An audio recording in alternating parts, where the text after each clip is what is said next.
1999 and 2017. So we can see the dips, and within those dips, like for example in 2005, we know election periods, you can see the dip in those seasons. At the moment, 2017, we have now reached the 1999 figure. We have actually surpassed the 1999 figure, which was the best. Though in 2006 we surpassed it, in terms of the mix, they were mostly arrivals within Africa, and I will explain further on the next slide the implication of such arrivals.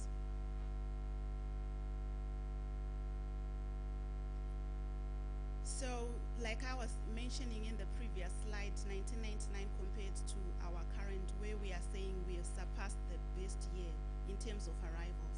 But when you look at the market share, where we say mainland Africa, we are still receiving more arrivals from Africa at 80% compared to 73% we used to receive in 1999. And in terms of surpassing the 1999 best year, we are yet to achieve that in terms of the overseas arrivals. In terms of Africa, there's also a high percentage at 41% of transit visitors. These are people who will be going to Malawi, who will be going to Zambia, to DRC, and they pass through Zimbabwe. Half the time, these people, they don't spend anything in Zimbabwe. They bring their own food, and they will sleep on buses, and they don't really. However, in terms of international standards, the moment they spend a night in Zimbabwe, they are regarded as tourists. And because we use international UNWTO standards for comparison purposes, because in other countries, the transit visitors actually spend in the economy. But in our instances, transit visitors are actually not spending anything, and they have an effect of increasing our arrivals. That is why we always want to focus on the overseas market, and also to comment the figure on transit, which is quite high at 41%.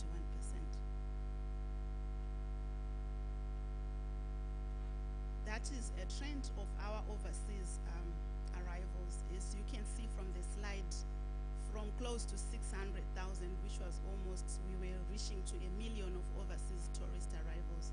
We are still on 474, 2017. We have really gone down, and we tried to peak and we went down again. So from 2012, we have been on a rebound, increasingly, quite slightly, around 200, 250, 270, as shown on the slide. It is important to know who is visiting our country, because it helps us in terms of strategizing, it helps us in terms of refocusing our resources. And from the top tourism source markets, you can see that USA is leading at 101,206. And when you look at previous, in the past, UK used to be the top source market, but it has been overtaken by USA. So on overseas ranking, we have USA, UK, Germany, Japan, Australia, France, Benelux, South Korea, China, and Italy. These are the markets that are currently visiting Zimbabwe.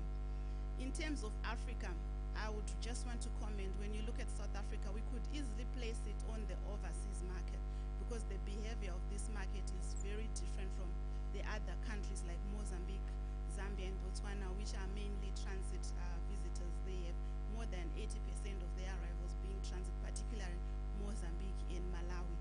But when you look at South Africa, even when you look at the figures, 638,000 compared to 140, the next country in the ranking, it means it's really a very strategic source market. And particularly for Bulawayo, it used to be one of that market that used to come as self-drive. They are very much interested in culture, and we have seen for the past 5 or so years a decline in terms of arrivals from the South African market. And I think Mama was mentioning earlier on that we have a lot to offer, and we need to really recast our products and start promoting this to our markets. This is just a snap of what's happening in terms of, earlier on I mentioned that overseas market markets are very important because, as you can see, the average expenditure of the overseas is 1,250 per trip compared to Africa 310. And of that, Africa, you may recall that those they don't even spend money in the economy. That is why we tend to focus more on the overseas markets, or better still, to strategize for those transit visitors that we are referring to. How do we make them spend in the country, seeing that the number is quite high and they can be a significant sector within the economy if we plan for them. And when you look at the purpose of visit, VFR, which is visiting friends and relatives, is still quite high as 31%, and holiday leisure, which is really where we tap into from the tourism sector, that's where we reap the most on holiday leisure business, to an extent religion. So we also need to know how do we treat this, how do we increase the percentage of those who are coming to Zimbabwe for leisure. And the top 5 places visited from the visitor exit survey carried out in 2015-2016. Harare topped, followed by Victoria Falls and Bulawayo, and then Mutare and Vumba. However, when you look at the Mutare Vumba at 8% and 4%, the figures are very, very low. It means these places are hardly being visited. The minister earlier on highlighted that when we are promoting Zimbabwe, it should be Zimbabwe as a whole, not pockets of the country. But that slide is really showing maybe only 3 places are being visited, but the people is less than 50% of people who are coming to Zimbabwe are visiting those places. So that's a challenge again. How do we improve the geographic spread of tourists? How do we improve that? Zimbabwe is currently an add-on destination. What we mean by add-on is tourists select a specific country. Probably, for example, they will choose to go to South Africa, and then they'll say, oh, maybe I should then pass on through Zimbabwe and visit Zimbabwe. We are not the destination. They are not coming to Zimbabwe first and then going to other countries, but they are going to other countries first, and then they say, by the way, let's pass through Zimbabwe. And currently we are being packaged with Botswana at 53% of the packages are including Botswana, South Africa 50%, and Namibia 21%. And sadly, those who are on packages, 30% of them on leisure do not spend a night in Zimbabwe. They are coming through either Zambia or Botswana. They are not spending a night. However, of those that are spending the night, 58%, they are staying between 2 to 3 nights within the country. Again, this is a point where we need to relook at, because on average, these packages are between 8 and 14 nights, and only 2 nights are being spent in Zimbabwe. The other nights are in other countries. And another point to note is that countries that are packaged with Zimbabwe, they've done quite a lot in terms of making it easy for the tourists to visit their countries. They've exempted visas, for example. And this next slide is showing what other countries who we are competing with within the region have done. When you look at Namibia, Botswana, South Africa, and Mauritius, they've really removed visas for all those countries: USA, UK, France, Germany, China, Japan, Switzerland, and Australia. And if you look at markets, those are the ones that I said earlier on. They are within the top markets that visit Zimbabwe. And when you also further look at the countries that were being packaged with, Namibia is there, South Africa is there, and Botswana is there. So we are actually the weaker link when you look at that slide. Domestic tourism. A lot has been said about domestic tourism. The locals, are we able to visit our country, or we are not able to? Do we know, do we have the information on where to go, what to do? Can we afford it? Those are the different questions that have been asked in different platforms. We are currently carrying out a domestic survey, which is really domestic and outbound tourism survey, to give us a baseline data on assessing what has been happening on the domestic tourism. So very soon, maybe by end of the year, we will be having a report which we will obviously share with the sector for them to understand this market. However, currently domestic tourism is really visiting and relatives. It has not really been formal. It has mainly remained informal. And our domestic tourism occupancies have really been business and conferencing.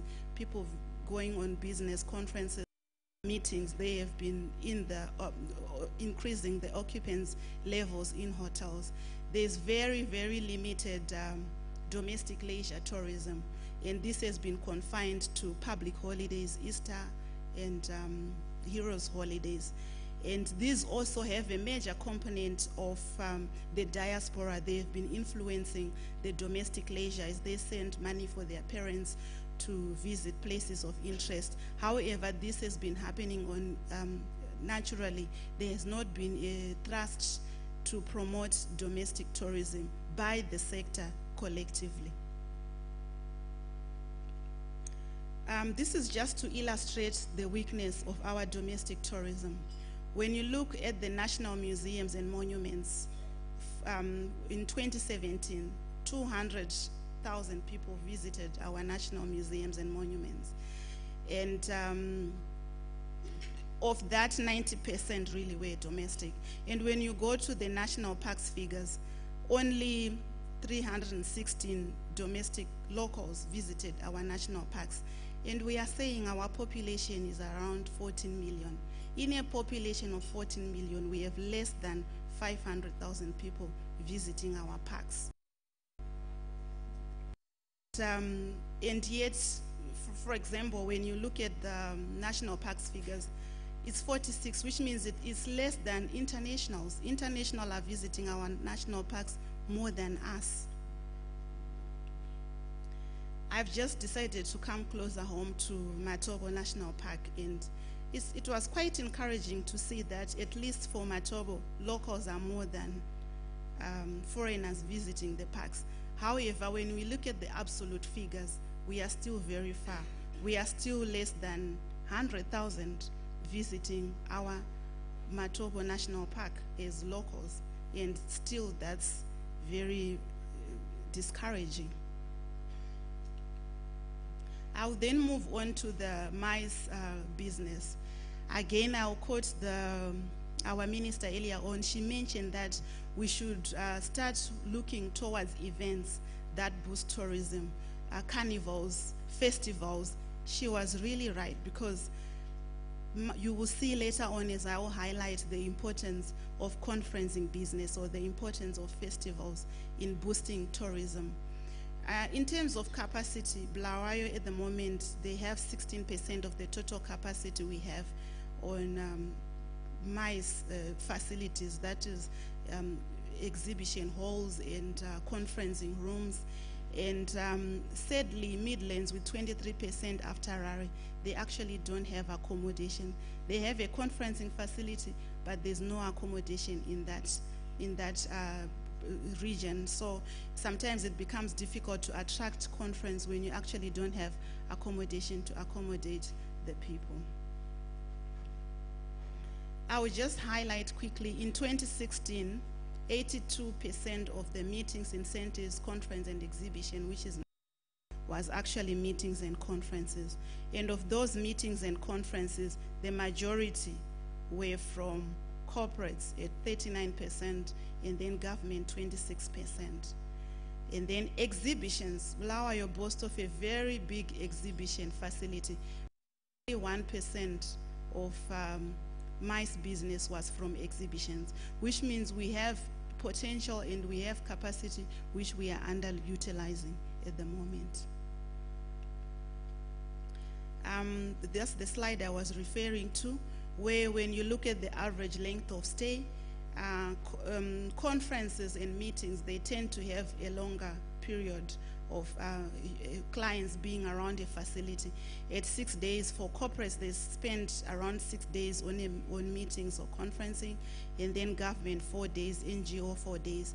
Exhibitions, our exhibitions, they tend to be very short at 2 days on average, and then other events on 2 days on average as well.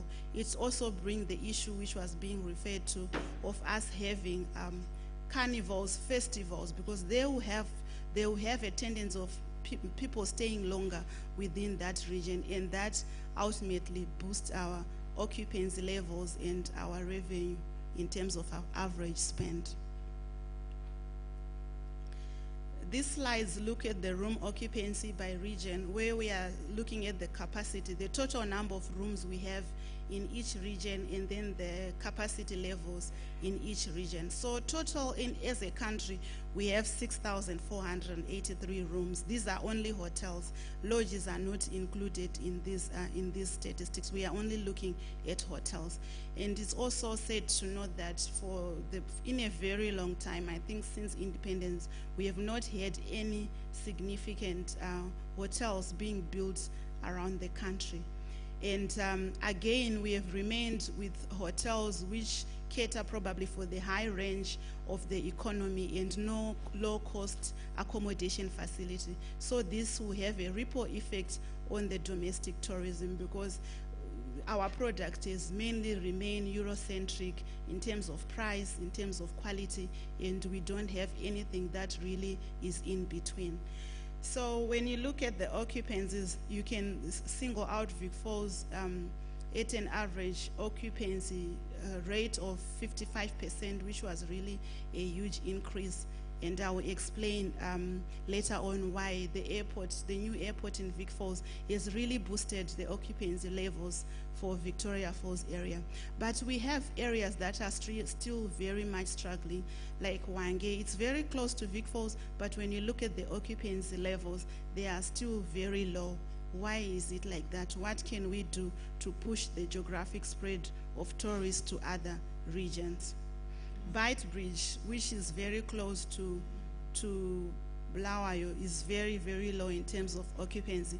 And sadly, we also witnessed 2 hotels closing in Bridge. So again, this is another cause for concern within the sector. Those are just the national average occupancy levels from 2013 to 2017. And as you can see, we have just been hovering around the same place. We have not been moving for the past years. 48, 48, 47, 46, 48. What can we do to move from this place that we have stayed on for too long? And for Bulawayo specifically, those are the occupancy levels. The highest for 2017 was in September at 58%. I'm not sure whether this was because of Sanganai or something else, but 58% in September. And really the last quarter of 2017 for Bulawayo was quite encouraging at 58, 52, 47, which was really higher than the first 9 months of the year. And of course, Bulawayo, December at 40% is expected, being a town and people have a tendency of going to resorts, but at 40% that was actually quite high. The receipts, this is just to show how much we are earning as a sector. And I must also say that because we don't have a tourism satellite account as a country, which helps us to measure the contribution of tourism to our economy, these are only direct tourism receipts. What I mean by direct is that are generated directly by the sector, by the transport, by the things that are direct. But for example, expenditure by a tourist in Pick and Pay is not accounted for. That's why we are saying directly we are close to $1 billion in 2017. Maybe at this moment I want to pose a question and ask, do we have anyone in the room who does not have a mobile phone, a cell phone? Do we have anyone in this room without a cell phone? No one doesn't have a cell phone. But how much are we using technology to boost our businesses? You would find that 80% of travelers today, they use the internet to look for information about where they want to go next, what's interesting there. Should they really go there or not? But sadly for Zimbabwe, we have not used that gadget to promote our businesses. So that slide is really showing that everything now is happening online. there as a business, if you are not using digital marketing to promote your business, then you are being left behind, because when the tourists look for where to go, they will not find your business and they will go elsewhere. This is just to show that from the visitor exit survey, we carried 34% of the tourists that visited Zimbabwe, that's 2015, 2016, searched for their information on the internet. So it's just further illustrating the slide that I indicated previously. So this is just another slide to show that we have billions, our market is billions of people there, but sadly for Zimbabwe, we are not using the internet to promote our businesses. We have, some people just establish a website and they think they have finished. Today, the tourists want interaction. They want to interact with you. They want latest information. They want videos. They want exciting information, because we are looking at the generation now which is traveling. They are always on their mobile phones. And how are we tapping into that market as businesses? I think I've come to the end of the slides where I was just sharing what has been happening in Zimbabwe, and I really hope from the presentation I managed to pick one or two areas in terms of suggestions on what we could do to move forward and to promote Zimbabwe. Thank you. Thank you, Sophie. Maybe at this stage in time, please just join me at the top table. We would want you to be responding to questions as people come forward in the plenary session. And I think what you have just done is to give us an expose of our tourism sector industry at the moment, what it is like, how it is faring up within the global and international scenario. And I think at this stage in time, I would want to call upon Dr. Kaseke, with such a scenario where only maybe 200,000 out of 14 million people are visiting the national parks, and the statistics that she has given, where do we want to take our tourism sector to going into the future? I will hand over to you now, Dr. Kaseke, to give us your presentation. Ms. Zirebwa, please come and join us here. Come and join us here, please. Sophie, you are being requested by the Director of Ceremonies to come and join us on the tape table in preparation for the session that is coming.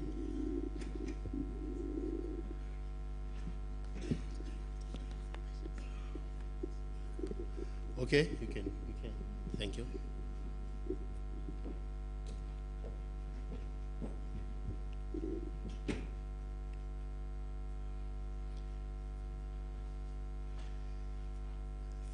Thank you very much. I think there was a mistake, as you saw, when we started rearranging the table and a lot of other things that disturbs the smooth flow of this conference, of this workshop.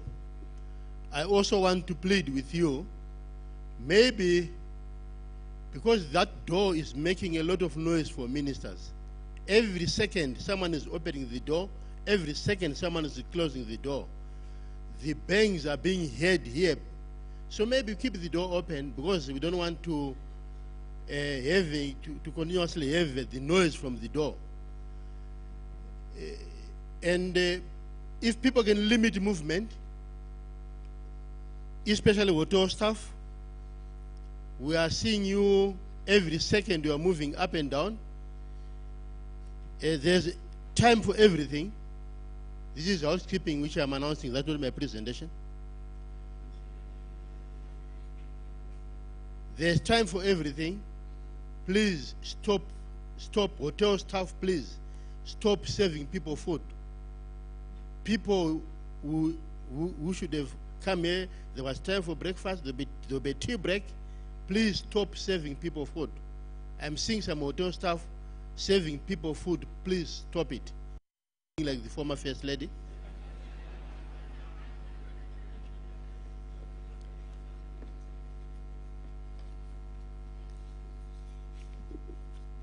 ZTA staff,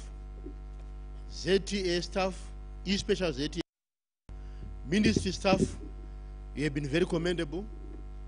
But ZTA staff, you are moving. Your movements are too much. I don't know what is making you move, talking to one another, moving from one place to another.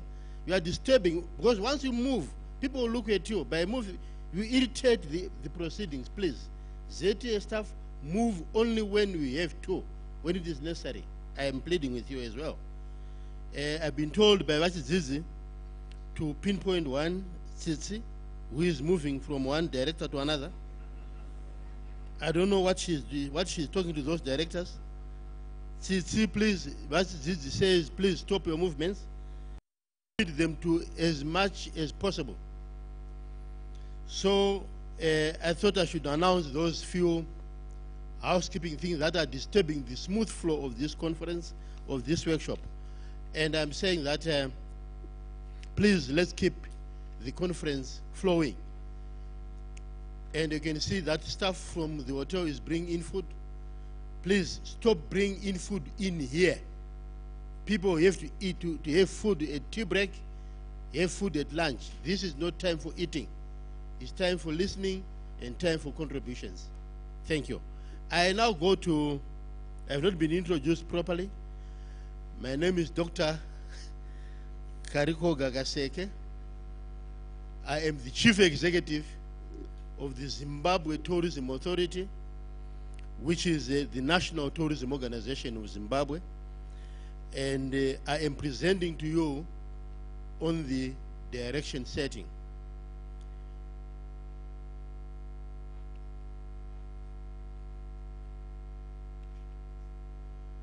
Direction setting is where you say, I am here.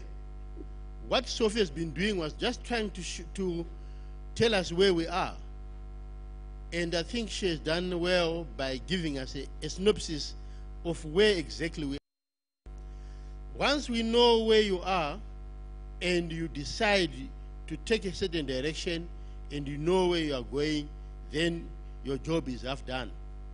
If you don't know where you are and you don't know where you are going, you are said to be rudderless.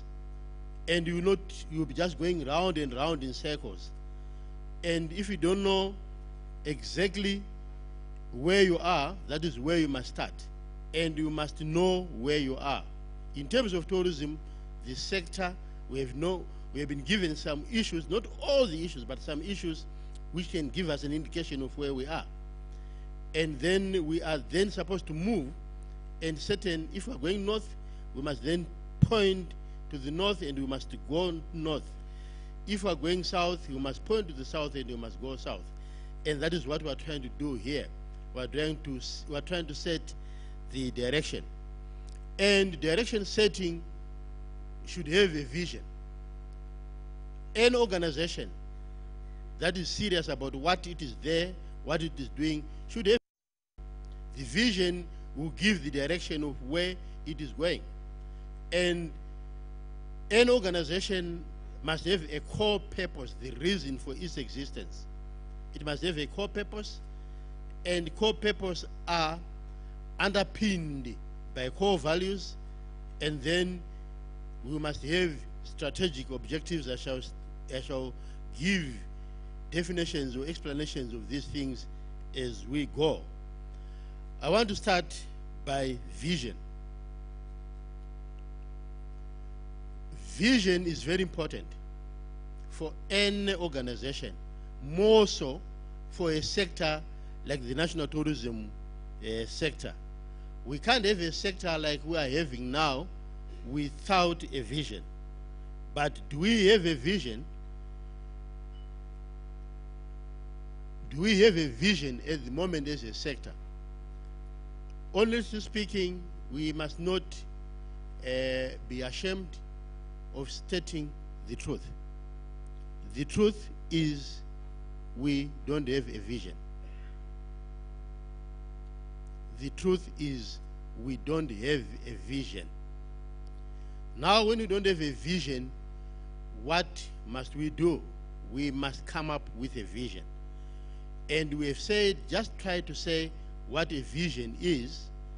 A vision is one a long term, not short term, not even medium term, a long term audacious goal that is accompanied by a vivid description of what it will look like when the goal is achieved. The vision should be a long-term or audacious goal, which is far-reaching, which is stretching, which is not short-term. A vision is never short-term. A vision cannot be talked in terms of medium-term. It should be talked of only in terms of long-term. And the long-term goal should be future-oriented. And it should be aspirational, and it should be clear, and again, it should be compelling, realistic, but above all, a vision should be inclusive. A vision that is excluding others is not a vision. If an organization or a sector like what we are, our vision should be inclusive. A vivid description of a vision is a mental picture of the envisaged future. Think of a vivid description as translating the vision from the words into pictures, creating an image that people can carry around in their heads.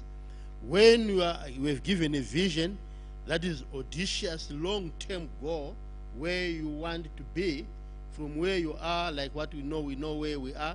We have been given this just before, and we want to say we want to move from where we are to a long-term goal where we want to see ourselves.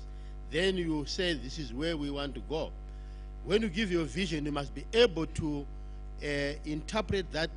You have a mental picture. You must see it intrinsically. You must see it, pictures that are saying, oh, this is exactly what we want to be. This is exactly where we want to be. So, I want to give you some examples of ZTA. I only know ZTA because I work for ZTA. I'll give ZTA as the example that I'm giving here. We have got a vision as a corporate. And ZTA's vision as a corporate is ZTA's vision as a corporate. It's not carrying the whole sector, and it can never carry the whole sector. We have come up with our vision, which we met with our board, and the board approved this vision, where we say we shall be known as the most dynamic tourism organization that changed the face of tourism in Zimbabwe. That's what ZTA wants to be. By when they are looking at this by 2025. ZTA wants to be known as the most dynamic tourism organization that changed the face of Zimbabwe. And the vivid description of this vision is when we achieve our vision, we shall be known as the dynamic national tourism organization that changed the face of tourism in Zimbabwe and promoted the destination globally as a paragon of sustainable tourism development. Tourism will be the biggest contributor. We are trying to see this in our minds. Tourism being the biggest contributor to national economic development. The National Tourism Organizations around the world were seeing them coming to ZTA as a benchmark for their own performance as who stand for excellence. That is the vivid description of the ZTA's vision. ZTA as a corporate is different from ZTA as a marketer of the destination. ZTA as a corporate is different from ZTA as the lead marketer of the destination. Destination marketing is not done only by ZTA, as we shall hear from the next presenter. Destination marketing is for all of us. But ZTA, as we know, we shall talk about this more and more during this workshop. Tourism is always public sector led, but it's not driven by the public sector. is driven by the private sector, so is the government that should be leading marketing. We also have a marketing vision for ZTA, again leading to 2025. We want to be known as a unique and attractive tourist destination in Africa by 2025. That is the example of, it's not an example, it's actually the current vision for the destination from a marketing point of view. Okay, we have said what should be our vision as a sector. What should be our vision as a sector? I've asked the question earlier on, do we have any vision as a tourism sector? I said the answer is a straight no. Maybe we have.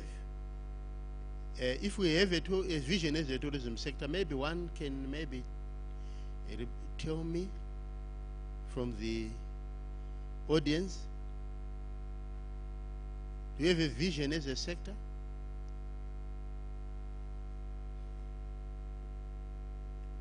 It seems that everybody is agreeing with me that we don't have, isn't it? Because no one is putting up his hand or her hand. So the answer is a straight no.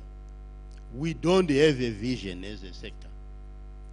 But like I said, tourism is government-led, private sector-driven, and we are simply saying government should take the lead, like what it is doing now, to come up with this tourism sector strategy, which should start with a vision. And we have heard this as a vision from the former minister. We know former minister, we're not talking about former minister Mbwembo, he was there for 2 days only. We're talking about former minister Mzembe, who was now like the dean of tourism in Africa. He was the longest serving minister in Africa. Maybe the second dean, one more minister was serving, it served longer than him. He said, my vision, remember I'm saying he said, my vision for the sector, his vision for the sector was 5-5-15-2020. And whatever I meant, 5-5-15-2020 is not a vision. But I'm simply saying he said my vision for the sector is 5-5-15-2020. Meaning he sat in his office, came up, maybe was sitting with Warinyoa, who is the advisor to the minister, and came up with this vision, and he announced it to some of us. When he announced it to some of us, yes, even to me, it was also announced to me. And I asked the minister, what do you mean? He said, it's my vision. No, a vision should not come from one individual. A vision should come through a consultative process like what our new minister is doing, like consulting people like what we are doing now. I think you agree with me. Not someone seated in his office, get a pen, call 1 or 2, not more than 3 of his officials, close officials, and come up with what he calls a vision. No, we don't come up with visions like that, especially for a sector as important and as large as tourism. You cannot come up with a vision for the sector when you have not come up with a vision for your own ministry. What Minister Mzembe should have done, he should have come up with a vision for his own ministry first. That is within his confines. And then he should have done what we are doing now to come up with a vision for the sector. This 5-5-15-2020, when I probed further, you shall see when we come to the strategic objectives. These are just, he was talking about what we know in strategy are called strategic objectives. Strategic objectives are not a vision, there will never be a vision. What he was talking there about, it was strategic objectives. And this cannot be called a vision. And we want to say thank you, Minister Mzembi, for coming with 5/5/15, 2020, whatever that meant, but it's not a vision. Okay, how do we arrive at our tourism sector vision? To arrive at our sector vision, it is vital to reflect, because there's no need to ask for us to appear as if we are the first nation to come up with a tourism sector strategy. Other countries have come up with their sector strategies before. It's only that we were not astute enough. If we were that astute, we were just lazy to come up with a sector strategy. And that laziness has brought us to where we are at the moment. Or other reasons that might not be explained here caused us not to come with a sector strategy. But other countries like South Africa, as I'm going to show you just now, countries like Kenya, a lot of other countries, they've come up with their sector strategies years back. So let us look at what other countries have done. That's South Africa. South Africa sector vision is a rapidly and inclusively growing tourism economy that leverages South Africa's competitive edge in nature, culture, and heritage, underpinned by Ubuntu and supported by innovation and service excellence. I will read again. Rapidly and inclusively growing tourism economy that leverages South Africa's competitive edge in nature, culture, and heritage, underpinned by Ubuntu and supported by innovation and service excellence. We looked at the South Africa sector strategy, and we looked at the very beginning. They've got a vision, and this is the vision that South Africa are saying. This is the vision for the national tourism sector. This is the vision that South Africa have agreed after consultation with all their members in all their sector. This is what they've agreed is their vision. Kenya, Magical Kenya, sector vision. Let me just go back to South Africa.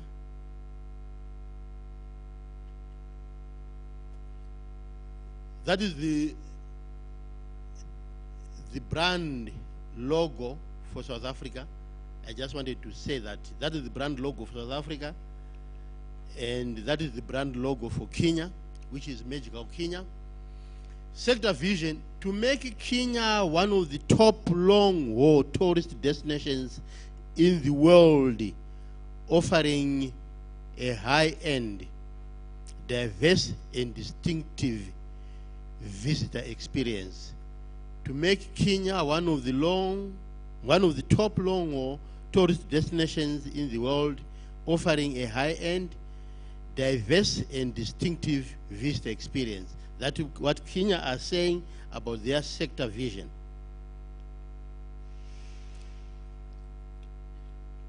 Amazing Thailand. Thailand, that is their logo for their brand. That is the brand logo for Amazing Thailand. Sector vision: by 2036. This was done 3 years ago. So 3 years ago, and they're looking at the long-term future.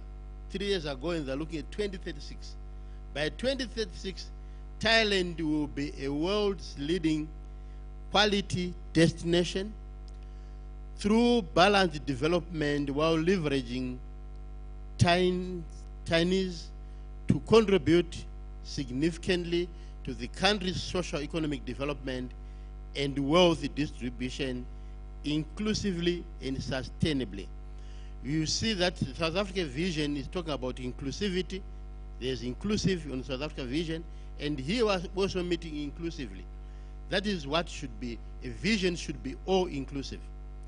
And Which other country do we have? I think let us look at tourism Ireland. The sector vision for tourism Ireland is to differentiate the island of Ireland on the world stage and promote all that it has to offer, making it a must-visit destination, leading to the development of dynamic and sustainable tourism sector. That is Tourism Ireland's vision. Maybe there's still some other. Host Jordan from the Middle East. Jordan is saying we will be a distinctive destination offering diverse year-round visitor experiences that will enrich the lives of Jordanians and their guests. The purpose of this vision is to enrich the lives of Jordanians and their guests. So the vision for Jordan is Jordan will be a distinctive destination offering diverse year-round visitor experiences that will enrich the lives of Jordanians and their guests. Okay. Those are the visions, sample visions of some other countries. We could have brought in 2030. There are countries in this world that are running tourism sectors, but they've already come up with their tourism sector strategies. We are coming up as a late comer. It's better late than never. We should always know that. It's better we come late and come up with a sector strategy than to never come up with one sector, with one. And like I said earlier on, the sector vision should be led by government. Like I said, tourism is government-led, private sector-driven, and most importantly, it should be benefit the community. That is why I say tourism is private, government-led, private sector-driven, and community-based. If it's not like that, then we are not talking about tourism, we're talking about something else. Tourism sector vision should be arrived at by the sector itself, not by one minister sitting in his office with two officials and come up with something that is not a vision and say it's a vision. The tourism sector vision must be arrived at by the sector itself after a length and genuine, should be important here, genuine consultative process like we are doing now. That is how we should come up with a tourism sector vision, strategy, which we must consult and consult and consult as many people as we can possibly do. And then these people will decide what the vision for the sector will be. Note 55-15-2020.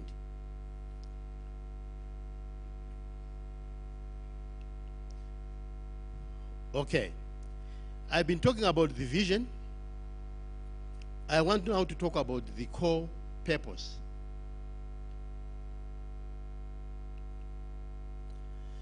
Core purpose. The core purpose of the sector is very important. The sector has got a purpose in this economy, doesn't it? I think we all agree. The sector has a purpose for existing in this economy. And it should be documented and put in writing and coming from the sector itself. So core purpose is the organization's reason for existing.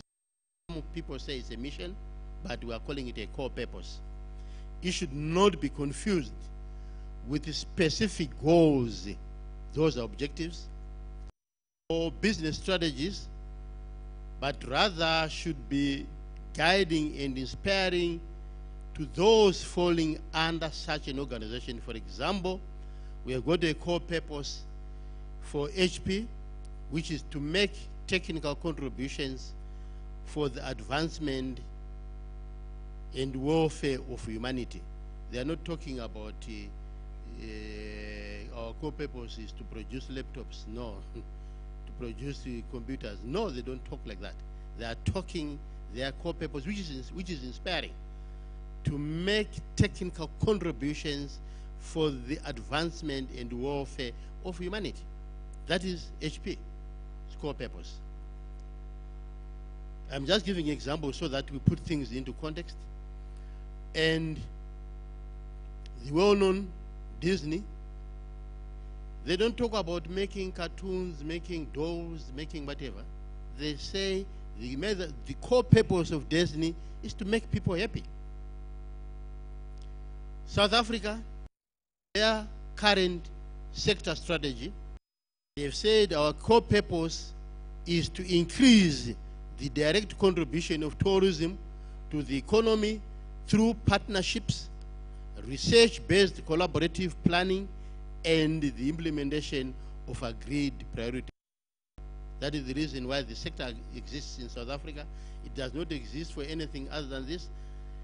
It can be something more than this, but this is the core, the main core reason for South Africa's tourism sector's existence in South Africa, to increase the direct contribution of tourism to the economy through partnerships, research-based collaborative planning, and the implementation of agreed priority actions.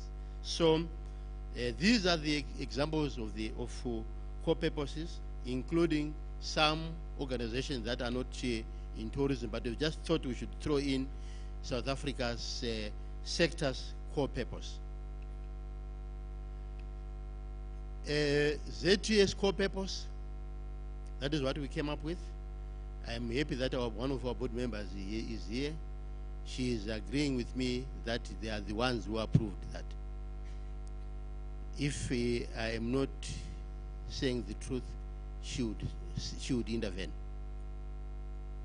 Our mission is to serve the interests of the tourism industry through effective and efficient utilization of our resources for the benefit of the shareholder and the national economy at large.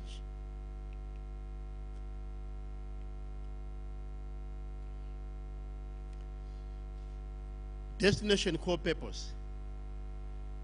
There's a core purpose for ZTA as a corporate, and the core purpose which is led by ZTA for a destination, where we come up with a destination strategy, marketing strategy.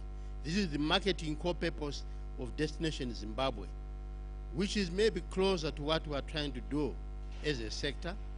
We said the destination's core purpose is to reposition Destination Zimbabwe, reposition. Why not position? Reposition, meaning that we must redo what we had done before. Destination Zimbabwe was very attractive in the past. Things had gone wrong, and we now want to reposition. That's why we are using the word reposition Destination Zimbabwe, in order to regain the lost market share. We lost heavily in the major markets. We lost in a manner that cannot be told. And we need to regain the lost market share in the traditional markets. That is where we lost heavily in the traditional markets. We also want to penetrate the new emerging markets and grow domestic market so as to enhance the contribution of tourism to the national economy. That is the core purpose of Destination Zimbabwe. And this was reached after a lengthy consultative process with the tourism sector. Because we're not doing it for ZTA as a corporate, we're doing this for the sector, for the Destination Zimbabwe, for marketing purposes, and we came up with this core purpose. Our core purpose for the tourism sector would be closer to this destination, because it's this destination that we're talking about. So, after we had done that, we now have our vision. Assuming we've agreed on the vision, we now have our core purpose. Assuming we've agreed on the reasons for our existence, we now want to come to the core values. And we have said these core values must be binding on both the leader, which is government, on both the driver of tourism, which is the private sector, and the beneficiary, which is the community. These must be agreed and should be binding. So the core values, Destinations that enjoy enduring success, such as Spain, Singapore, Dubai, Thailand, Malaysia, and closer to home, South Africa and Kenya, have core values that underpin their core purpose and vision. Any vision and core purpose which is not underpinned by core values is useless. It doesn't work. The core values underpin the core purpose and vision. These core values, like the core purpose and vision, remain fixed. Amumuke mchichinja vision every morning. You don't come up with a vision and after 3 months, 6 months, 1 year, you change it. You must be very careful when you are coming up with a vision. It should remain fixed for a length of time. And your core purpose is the reason for existence. Don't change it every morning that we're existing for this, tomorrow you're existing for that, day after tomorrow you're existing for that. These don't change like randomly like what we are talking about. So the core values, like the core purpose and vision, remain fixed while strategies, I'm saying strategies and practices endlessly adopt to the ever-changing environment. Your strategies will change depending on the environment under which you are operating. Your business practices will change depending on but your vision should remain fixed, focused, and your core purpose will remain fixed. So as the core values, they will remain fixed. So when we are coming with core values, we must know that we are coming with something that we live with. Business practices, strategies, everything else can change depending on the environment. These are not environmentally affected. The environment does not affect your vision. The environment does not affect your core purpose, your reason for existence. It will remain focused. So core values provide the glue that holds the sector together. Core values provide the glue that holds the sector together. Core values have intrinsic value. It's internal. They are intrinsic and important to an organization. They come from within the organization. And I've seen, I don't want to mention, very respected organizations, extremely respected organizations, listing core values that are, which we cannot then say they were just plugging this from a textbook, or they had this from some management guru like me. No, core values should come from within. When we talk about our core values as a sector, we ourselves, we must come up with them. We must come out with them. We don't have to say, let's look at a textbook and look for our core values. No. I have seen some organizations that have got more than 15 core values. I don't want to mention this because the organization can be very vicious on me. But I'm telling you the truth. I think those who have seen it have also seen it. 15 core values. So are these two core? When you've got 15 core values, they don't remain core when they are 15. So Ralph S. Lesson, the Chief Executive Officer of Johnson & Johnson, this is my favorite quote, summed up core values when he said, the core values embodied in our credo, that is our mission statement, might be of competitive advantage. The core values embodied in our credo, that is our mission statement, that is the credo, might be of competitive advantage. But that is not the reason why we have them. Core values, you don't have them for you to have a competitive edge over other organizations, other your competitors. But we have them because they define for us. They define for us what we stand for. Core values define for us what we stand for. We need to identify the core values in our, for our sector, which we are going to do. We might not do them, but we are going to discuss this at some length after my presentation. But we must always remember that for the values to be core, there must be fuel. Anything that is core must be fuel. Like I've said, I've seen some organizations that have got more than 10, actually 15. And this organization, if I mention the name, everybody respects it. It's a well-respected organization, and it has got 15 core values. When I was asking one of the directors who I was referred to by the boss of this organization to go and talk to him about my request, I was coming from the boss's office, and I saw we've got a tendency of framing these things, our mission statement, our vision, and frame them and put them in our offices. So that because others are doing it, maybe that is why we do it, but so that they would see we also have a mission statement. It's not the reason for framing those things and putting them in the walls. So I asked him, what do you mean by one of the values? All those ones that you always know, teamwork, whatever, they were there. But there were others which were like innovation. What do you mean by innovation? He said, what innovation? By the moment he said, what innovation, I knew he could not remember what is in the core values.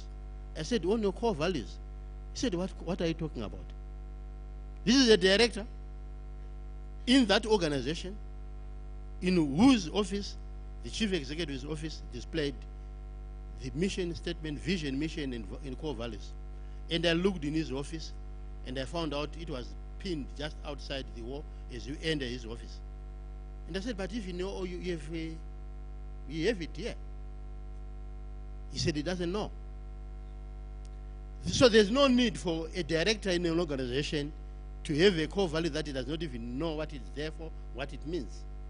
So basically what I'm trying to illustrate is that core values are core to us. When we come up with our core values, even our lowest employees in our organizations, because this is a sector approach, must know our core values. So we must be relentlessly honest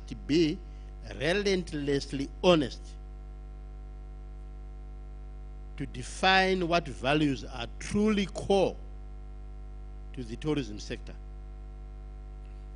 We must be relentlessly honest with ourselves to define what values are truly core to the tourism sector. If we articulate more than 5, chances are that we are getting lost. The recommendation, yes, management gurus can recommend. The recommendation from management gurus, like I'm recommending to you, is you must have 5. We must have 5. Maybe stretching it, very much stretching it, maybe 6. When we have 6, we have stretched it. So core values must not necessarily, in most cases, must not exceed 5. Chances are that when we exceed 5, we are now confusing our core values. Like I said earlier on, which must not change with operating practices. With operating practices. We have heard people saying, having a core value is written as we are professional in whatever we do. That is an operational practice. Being professional in whatever I do is an operational practice, it's not a core value. So basically, we must not confuse core values with operational practices, business strategies, or cultural norms, which can change depending on the environment. A core value should not change. So we must all remember that core values must stand the test of time. Like the vision must stand the test of time. It's an audacious long-term goal, not short-term, not medium-term. A vision must talk to us in terms of long-term. So the core values must align themselves with the vision, and they cannot change every time that the environment has changed. I want to go to the last. Strategic objectives.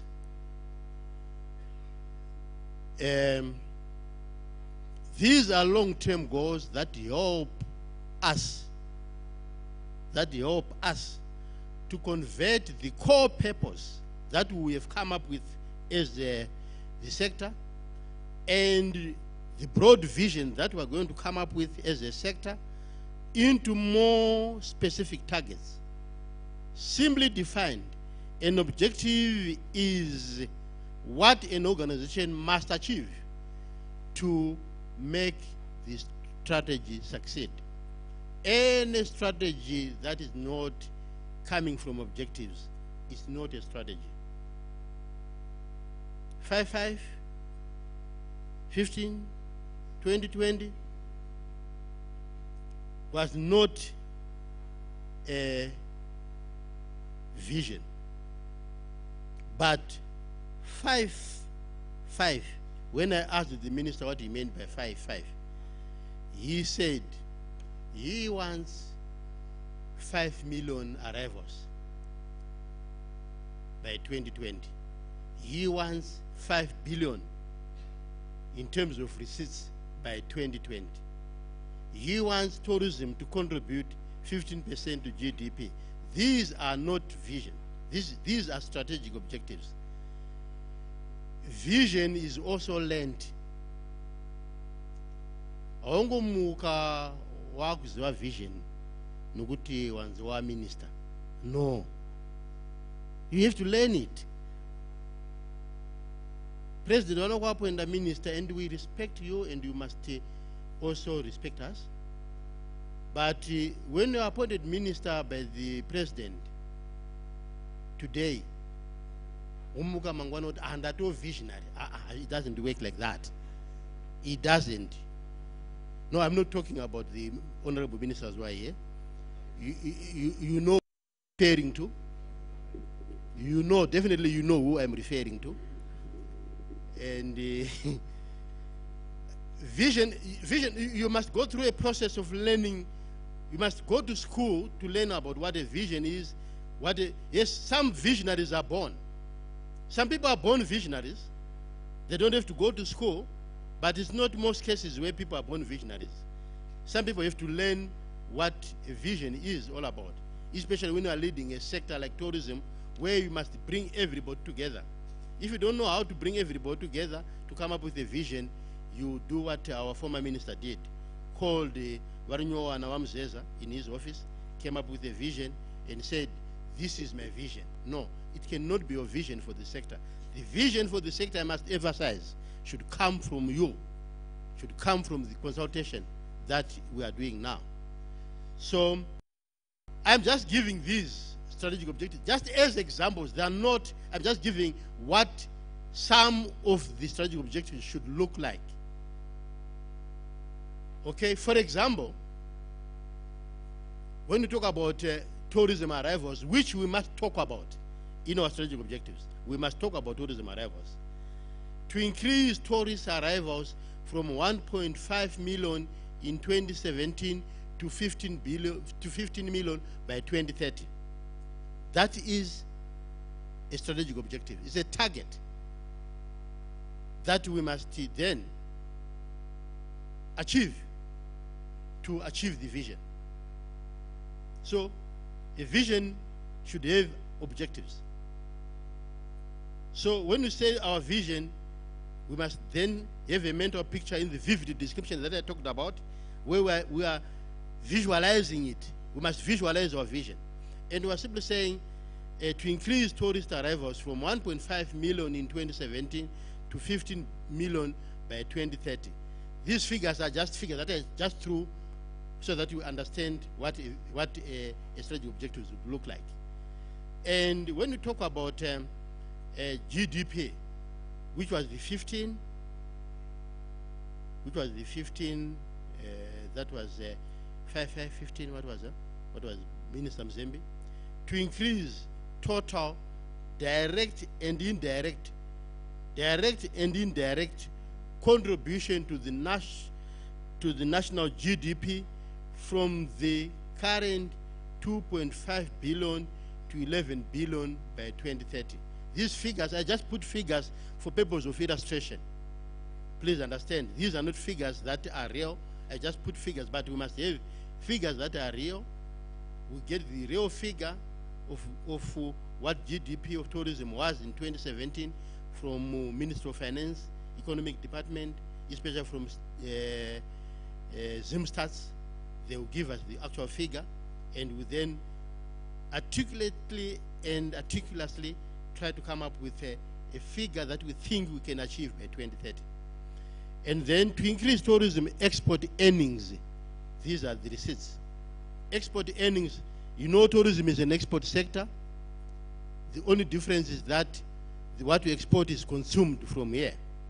But tourism is an export sector. So the tourism receipts from 1 billion in 2017 to 9 billion by 2030. This is an example of a strategic objective. But our strategic objective should talk to what we think should our export earnings look like. It should talk to all these things that we are talking about and other things that I did not put there. To increase total direct, indirect, and induced employment from the current 200,000 in 2017 to 700,000 people employed in the sector by 2030. These are examples, like I already said.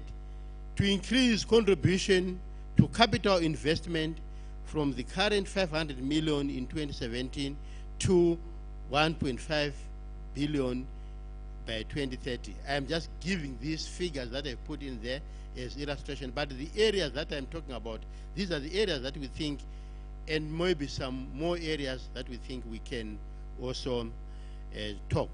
Strategic objectives should not, for a sector like tourism sector, should not exceed, I think, 7. If we stretch them too far, they can be 8 or 9, maybe 10. But the fewer the objectives, the better. And the chances of you achieving them realistically become more open. So once we have come up with our strategic objectives, the next thing that we have to do is we must put a milestone. 2017 should be real, and this should be the baseline. Everything that we are going to put for 2017 is going to be real, and that should be the baseline. Then we want to put what we think 2018, 2019, 2020, up to 2030 would be achieved. And like we said, these objectives must be realistic. Like the vision itself should be realistic. So, but they must be stretching. We must also be sure that we don't have to achieve them without having done anything. And we must work for them. Work hard, sweat for these objectives to be achieved. So these are the milestones where we put 2017 as the baseline, like you are seeing there. And then we put milestones each year up to 2030. So once we have done that, we have set our direction. That is what we call direction setting in the strategic formulation, in the strategic framework. Direction setting is very important because you start with your direction. If you don't know where you are going, you are rudderless, and the chances that you can go anywhere and you can reach anywhere. So you don't want to go anywhere, you don't want to reach anywhere. We must know where you want to take the sector. So thank you very much. For your destination, Zimbabwe, a world of wonders.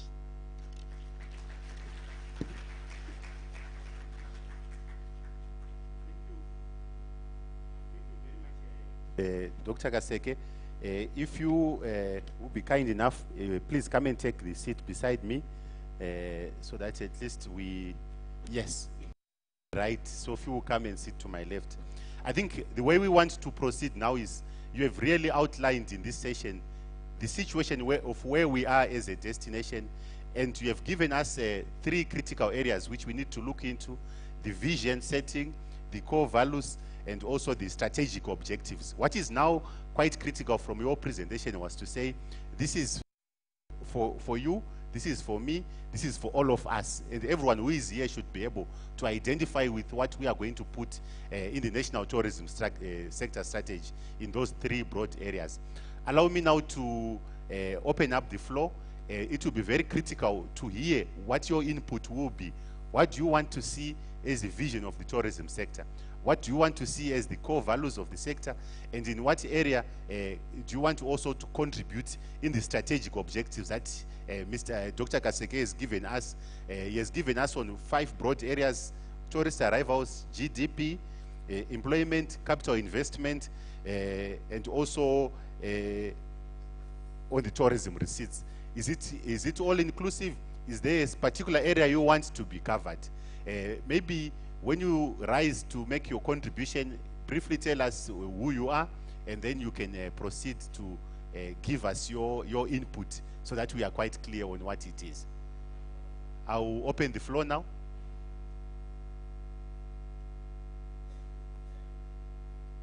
Yes, sir. If we can have the roving mic, I think from this corner, if we can get an opportunity to make his contribution. Do you have another mic? I think we have an extra mic here. Mr. Kawisa. Just behind Mr. Murombedzi there, we have a gentleman who wants to make his contribution.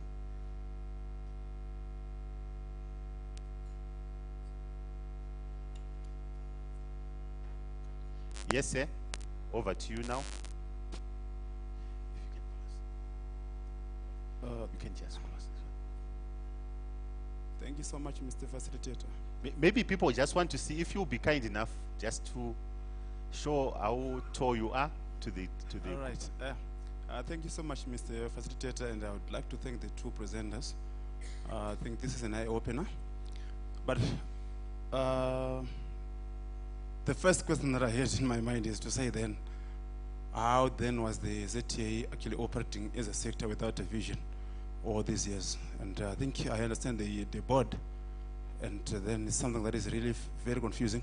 But anyhow, what I heard from our learned doctor with the CEO, I think the sector vision and also the ministry's vision, I think these 2, they are supposed to really talk to each other. And I think we should try by all means even to align them, be it the objectives, because our objectives, as a sector or as a nation, they should speak to each other. I think this is what we are actually calling for. But given the fact that, what he actually presented to us, really, to me, it really knocks sense in my head. I don't know for others. I think I do support or propose that we adopt, the vision, the first vision that was adopted by the board. But I had a question where you were saying now they changed the part. Really, I think there's something that needs to really to be revisited there in that vision. They changed the part. Because, as you were saying, it has to be long, right? But I don't think what I got really, it looks like a short term, as far as I'm concerned. Thank you. So you mean the one that you are proposing to adopt, sorry, the one you are proposing us to adopt is the destination, what he showed when he showed the destination vision? Yes. If you can just show it for the avoidance of doubt, Ama, just beam it here, while least you give us your name again. My name is Justice Zoita from Zimbabwe Climate Change Coalition. And I think we were expecting also to get this information before, because what you showed on the brochure really, because we wanted to be prepared for this session. Okay. But one day, really for me, it's not enough, it's not sufficient, because this is an important, discussion that we should really take seriously if we mean serious business as a country. Thank you. Thank you very much. I think it's noted. At least they are putting up that vision, which he seems to agree with and is giving a vote of confidence. I think let's move on to another intervention at the back there. I think we are having another gentleman. Maybe as we proceed, we also want to be gender balanced in our interventions. Next intervention will come from a lady now. Yes, thank you. Thank you very much, ladies and gentlemen. My name's Jane from the Chimani Tourist Association. And my question to you is, can we develop a vision without being harnessed to the Ministry of Environment and Zimparks in particular? What are the particular issues that you want us to be honest about? Because this is a session where the ministers are here, and also the other leaders from the ministry are here. What are the critical issues you want us to address? Thank you. I see that we've got a big potential weakness in that the tourism industry, as I understand it, is based upon the environment, and in particular the biodiversity of Zimbabwe, and also our amazing, the diversity of our natural wonders, from Vic Falls to Chimani. And that natural heritage that we have is governed by Zimparks. They are mandated to look after it, and they come under the Ministry of Environment. So if they are doing as we are doing now, which is to come up with our vision, they could be coming up with a vision which is not compatible with the vision that we are trying to come up with, and yet our industry is completely and wholly reliant upon that bedrock, which is the natural environment. So I see that that could be a potential weakness unless we go in tandem with the Ministry of Environment and with Zimparks in particular, since they are mandated to look after the very product on which we all rely. Okay, thank you very much. I think that's a very important intervention which we are going to take note. I was hoping that we would be having someone from National Parks. If you are there somewhere in the building, I think we will need to be addressing that. What she's really pointing is that you can't really talk of tourism without acknowledging the product base on the which tourism sits on, which is the environment. Another intervention? Another intervention? Yes, at the back, sir.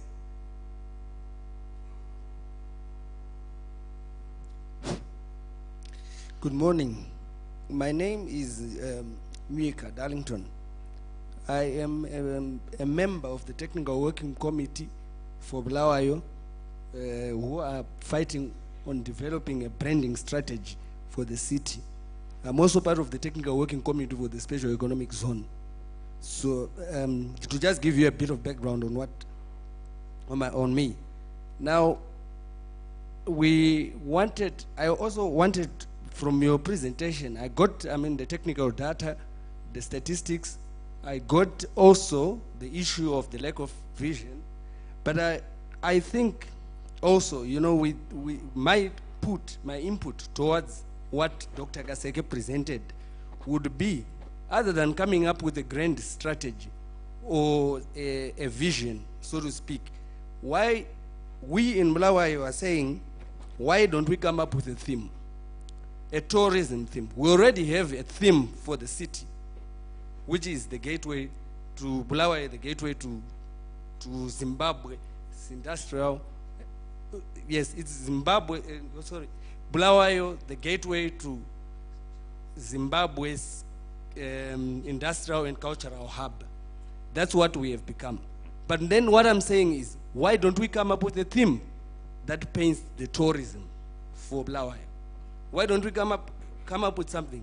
Bulawayo, the gateway to Zimbabwe's industrial hub, or tourism hub, or gateway to the jewels of Zimbabwe, like we had done with our trust, where we had said, what is it about Bulawayo? It's a gateway. If you want to get through to Great Zimbabwe, you know that you can do it through Bulawayo. If you want to get through to the falls, you can do it through Bulawayo. Kami ruins, Matopos.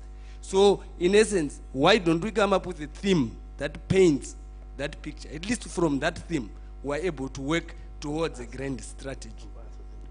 And okay, you have another question? It's not, okay, it's just a contribution. Okay. Also, to say, in the sector, as a sector, are we also able to liberalize that zone such that the participation doesn't become just interactive, or because I know we have made efforts from a trust perspective to say we also want to participate. We have also got our contribution. I think, when it gets to the final end of the strategy, you find there is, to put signatures on the dotted line becomes, people become skittish. So I was saying, perhaps, yes, let's speak about it. Are we going to allow, open participation? Okay. Thank you. Okay, thank you very much. I think at this juncture, let me just allow our two presenters to pick up some of the questions. And I think Dr. Kaseke, the last question on the thematic approach, I think which may touch on sub-regional brands in the tourism sector. You want to take that one. And I think I will also now request the secretary, who is to also come in on the intervention of how we are proposing as a sector to work together with Ministry of Environment, and also in that vein, if she may also deal with the alignment of the vision, which the other gentleman talked about, the need to ensure that we have the vision aligned right from the top, going to all the other players that are in there. Dr. Gasek. I think I would rather come here. Okay. Because your questions are very important. I think I must stand up for them. The issue of theme, I think it's nothing can stop us from coming up with a theme. We should include it maybe from a national point of view, as the national tourism sector strategy. And when we come to the regions, there must also be regional themes. I think there's nothing that can stop us from doing that. I think it's a brilliant idea. I think we should buy into it, and that is my view. I don't know what others in the room think. Yes, the other question was, how was ZTA operating without a vision? No, we gave you vision for ZTA. Vision we are talking about here and for the sector, which is not a ZTA vision, which should not be a ministry vision, but led by the ministry. The minister himself must lead this vision for the sector, like what this minister is doing.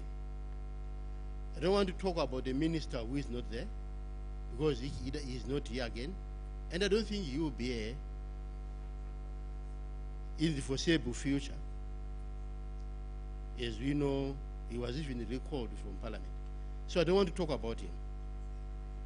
But ask him, if you are his friend, he knows what we've been saying to him about this sector's vision, which he has not been accepting anyway. So basically what I was saying is that ZD has been operating with a vision, ZD has been operating with its own mission as a corporate. But this sector vision needed to be led by the ministry, by the permanent secretary and the minister, like the permanent secretary is here. These are the leaders of this sector strategy workshop, and they must come up with a sector strategy. We as ZTA, we contribute, yes, we contribute heavily. We have a lot of input in it. Yes, so we have been operating with a vision. We have not been without a vision, but our vision has been only for ZTA. I want to agree, 100% agree with the speaker who spoke earlier, that these visions must be aligned. ZTA's vision as a corporate and ZTA's marketing vision as the lead marketer should be aligned. But they must also be aligned to the national sector strategy. Because the national sector strategy is the umbrella which we are all supposed to fall under. So the national sector strategy should be the lead, and all other visions should be aligned, including the ministry's vision. Ministry must have its own vision, which must be talking to its role in this sector. Its role in this sector. We know the ministry is the key policy arm of government in terms of leading policy. It must talk about its vision in that context. ZTA is the implementer. It must talk about its vision in that context. But the national vision should be the leader and should be leading. Yes, the vision for marketing is a destination marketing vision. But the sector vision is not only for marketing. It has got a lot of other pillars surrounding it, as we shall say. A lot of other pillars are surrounding it. But marketing purely, we say, to be known as a unique and attractive tourist destination in Africa by 2025. And I came up with some, I put some, let me go, I put up some core strategy.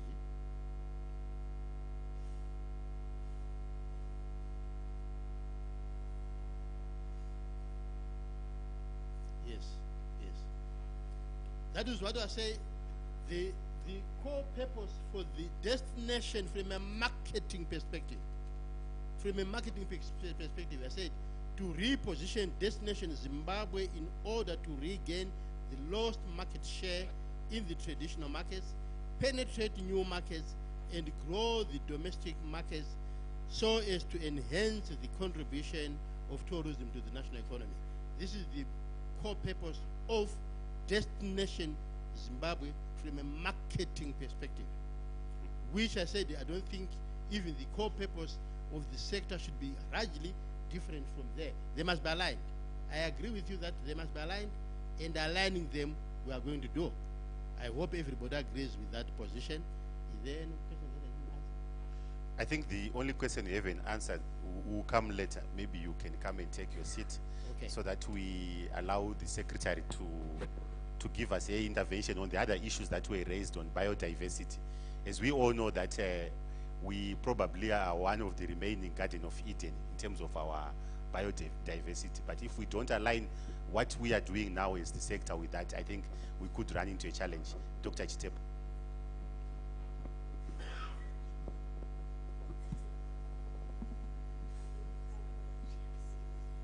If you can sort the mic. Ngoni.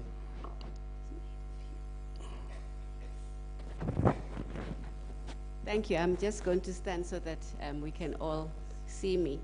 Thank you very much. The question that was raised concerning how this process will proceed, if in fact the Ministry of Environment is not in this ministry. I think it's an important observation, but what's very important to know that this is a national, it's a national tourism strategy. One of the main reasons we want to do this is to embrace all the different sectors and all the different players who have a role to play in tourism.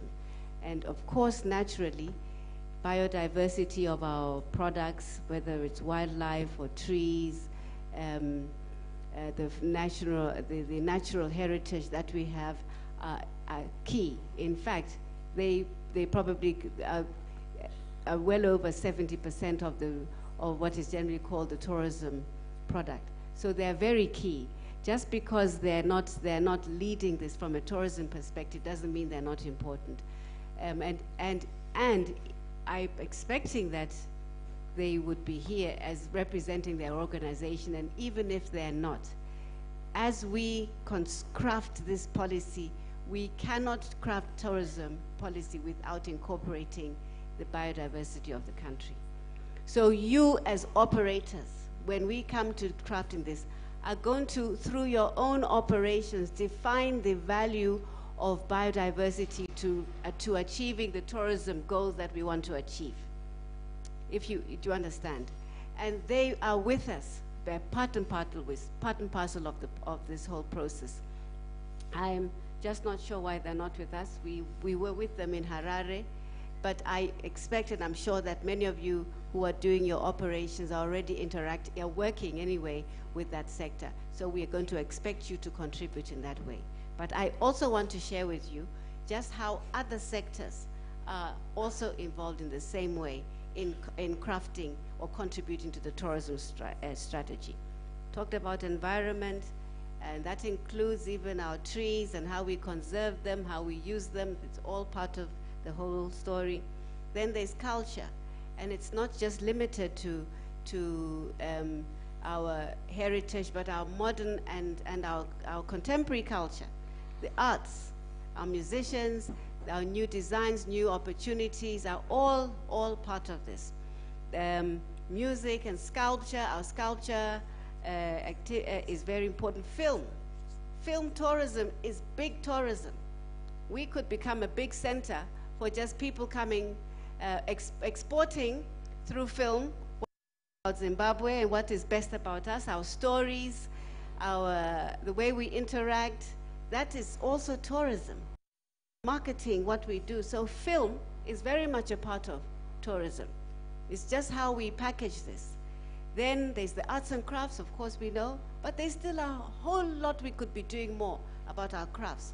Not just marketing what we do, coming up with the best designs, coming up with best opportunities for people to train and improve themselves. So that's just a few examples from culture. Design, amazing. Zimbabwe's, the young people and older people hold within themselves the skills and creativity that is not competitive to any other country. People come to look for artists and their creativity. They come to Zimbabwe because they know they'll find them. What we haven't done is marketed our own creativity. We haven't even begun to explore and display the creativity coming out of our architectural schools, from web design and the like. Those products are products we can build for tourism. People will come and people will see them in our marketing. So that's just one example. I want to give you a few more because all of this must come in. Everybody who plays a role must see themselves. When we do this strategy, it will also have an action plan where everyone will see a role they play. Everybody, every sector will see a role they have to play to achieve the vision for tourism. Every sector, training institutions, yes, you have a role. The quality of the service you receive, whether it's in transport, you get onto a combi or you get onto a taxi, you get on whatever it is. The accessibility, anything around that you can train for. And training institutions will have to broaden what they train people for in tourism. Maybe as a result of this. Maybe they're just being too limited in the courses that they're giving. So you, as operators, are going to think through and say, if we need to improve the quality of service of our product in tourism, what more do we need to offer? Where are the weaknesses in the capacities of people? Are we happy not with the hospitality? Are we happy with the designs of flowers? It may not be your area. You know, are we getting people using indigenous flowers and displaying them in a way that makes us feel proud as a Zimbabwean? You walk into a room, you walk in, you say, you know, you will only find this kind of design or utilizing flowers in Zimbabwe. That's and the training institutions are going to have to be influenced by what we define as what we want as a tourism product. So I'll just, then I've got through, I want to, transportation. Very important, I mentioned it before. Accessibility. Where should we have good roads for people to get to? Where should they be improved? What kind of roads? What kind of accessibility should we have? Is there good connectivity? The report that was given here said that many people come in just for day trips, but is it easy for them in a day to go quickly, get onto a plane, to go somewhere and come back without there being a problem of there being only one plane every 3 days a week? Connectivity, accessibility, very important. Then, before I go to others, tourism includes sports. I hope, and I think there were many people from Ministry of Sports in Harare. Sports tourism. We know, we've had here, we've hosted a lot more. So I'm just saying to you that everybody is going to have a role to play. Every sector is going to have a role to play. IT, technology. How we structure technology and design it is key. And if they're not here, you will say in the strategy why technology is important and what role technology will have to play through the private operators and through government. And then trade and investment. Anybody who comes to do business in Zimbabwe is not just coming to do business. They're coming here, they're visiting, and they're doing business at the same time. So what do we have to offer? Anybody who's selling a product must also be selling Zimbabwe, because what we sell is what we produce is part of us.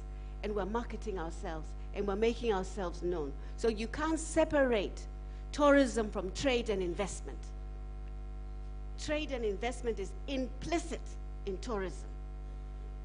I hope we've got that right. Very clear. Yes, leisure and the like, but investments in this country are just one and the same as how we bring tourism. Then there's regional, international cooperation. We could go on and on. So to answer you, yes, when we do this strategy, you've made your comment, we're going to have to say and outline the role for everybody in tourism in this. And we believe because we're meeting people all over, we won't leave anybody out. But this is your chance today. Through your contribution, if you don't get a chance to talk, send a note to the people, the organizers here. Make sure you've written your point down, because we're picking up the contributions that you have so that we put them in there for use. I just want I forgot to talk about medical tourism. Medical tourism. Not just to be sure that we're a safe place where people can come if you get injured and the like, you know you've got access to good quality care and treatment, but also we could make Zimbabwe the specialist destination for specialist medicine. People in the region have burns for their children or burns, this could be the destination for medical tourism. People come to Zimbabwe for specialists in burns or in heart, I don't know.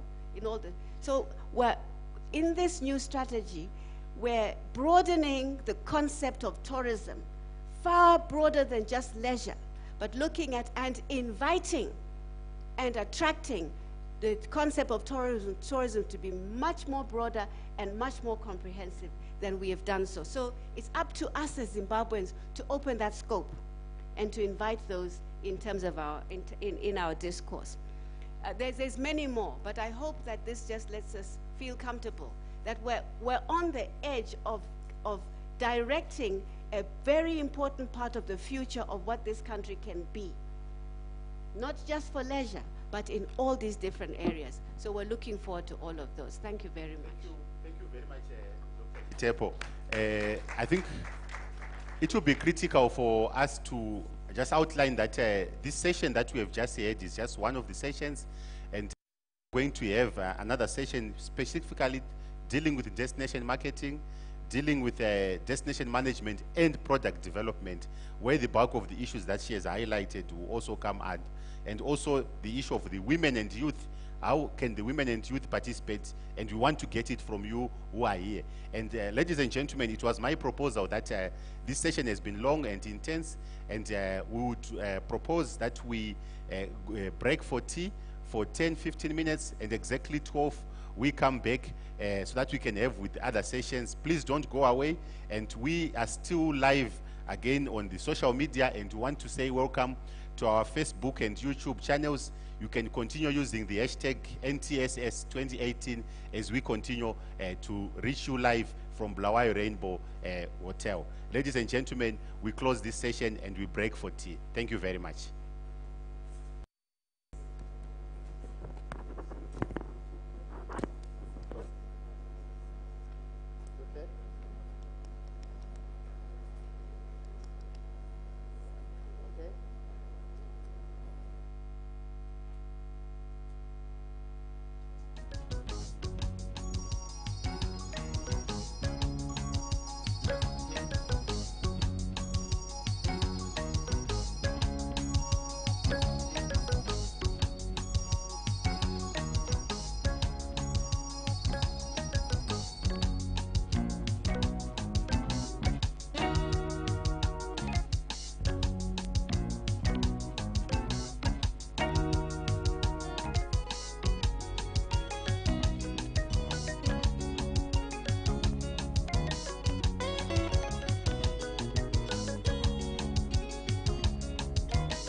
Hello, ladies and gentlemen, another tea saving point on the mezzanine floor. Others can go to the mezzanine floor so that at least we are all able to get our tea. There's another tea saving point in the mezzanine floor.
Ngivumelani bo, yamnandi lengoma bafowethu.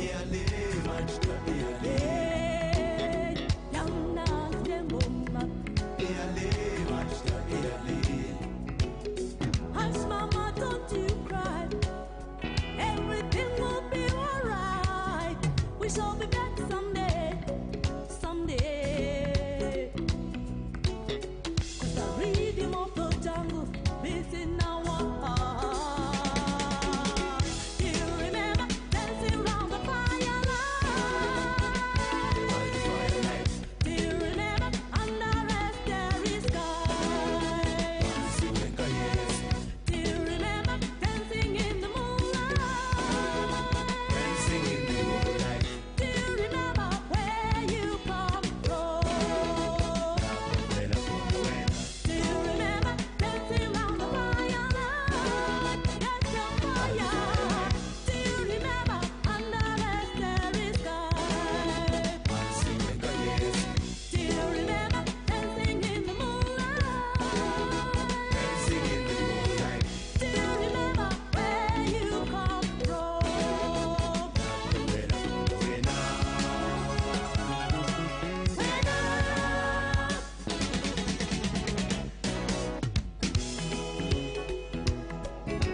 Hello?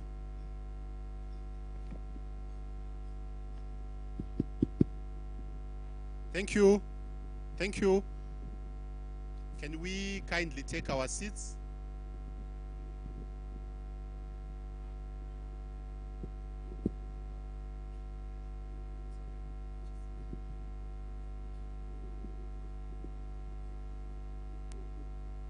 Thank you. Welcome, ladies and gentlemen.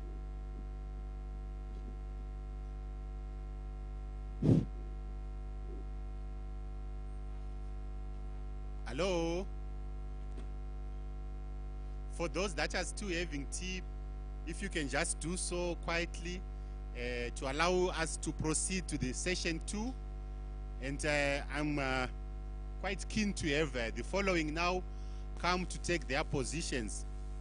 Session 2 is on tourism, marketing and destination competitiveness. Session 2, tourism, marketing and destination competitiveness.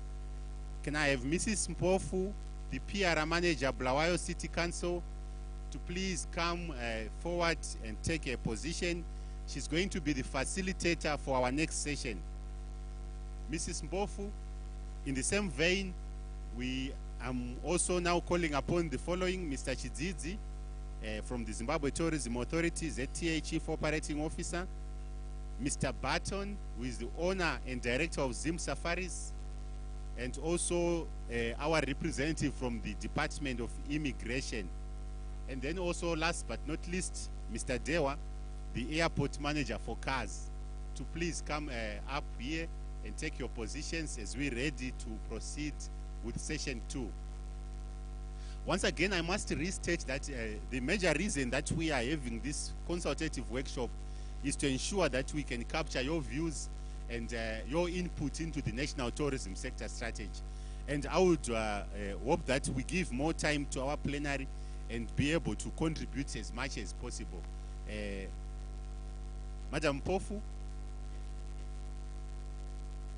Mr. Chidzidzi, Mr. Dewa, then from Immigration, our representative from the Immigration Department.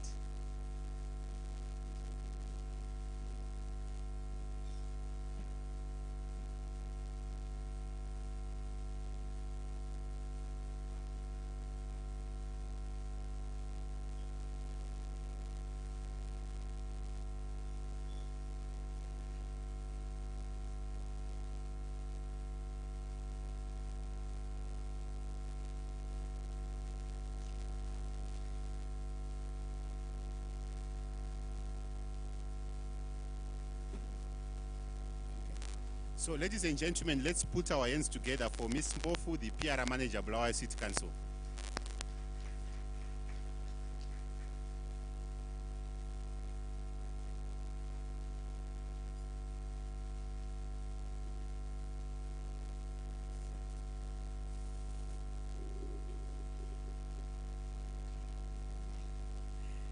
Someone can help me with the microphone.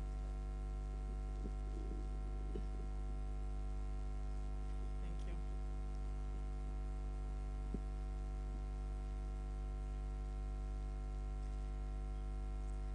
Good morning, or good afternoon, ladies and gentlemen. I welcome you to our second session. As we continue, allow me to observe protocol and thank our organizer, ZTA. I want to acknowledge South State for Bulawayo Metropolitan Province, Umamu Ema Sugu, Minister of State for Matabeleland South Province, Ubaba Engube, Zoship MK Moyo, the Mayor of the City of Bulawayo. We also have Dr. Chitepo, Permanent Secretary in the Ministry, and the Chief Executive Officer, Dr. K. Kaseke. We continue with our program. We are going to try and manage time. I'm sure we've had a very interesting debate and discussion relating on the strategy for Destination Zimbabwe. And in this session, we are specifically going to look at tourism marketing and destination competitiveness. As a destination, how competitive are we? Are we destination of choice, or we are destination by accident? So ladies and gentlemen, to kick off our discussion, our main speaker is Mr. Chidzidzi, who is the ZTA Chief Operating Officer.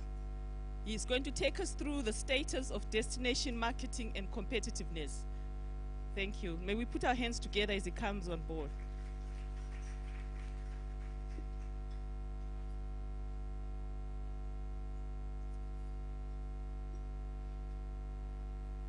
Good afternoon, ladies and gentlemen. In this digital world, I hope I'll be allowed to copy and paste all the protocols that have been done already.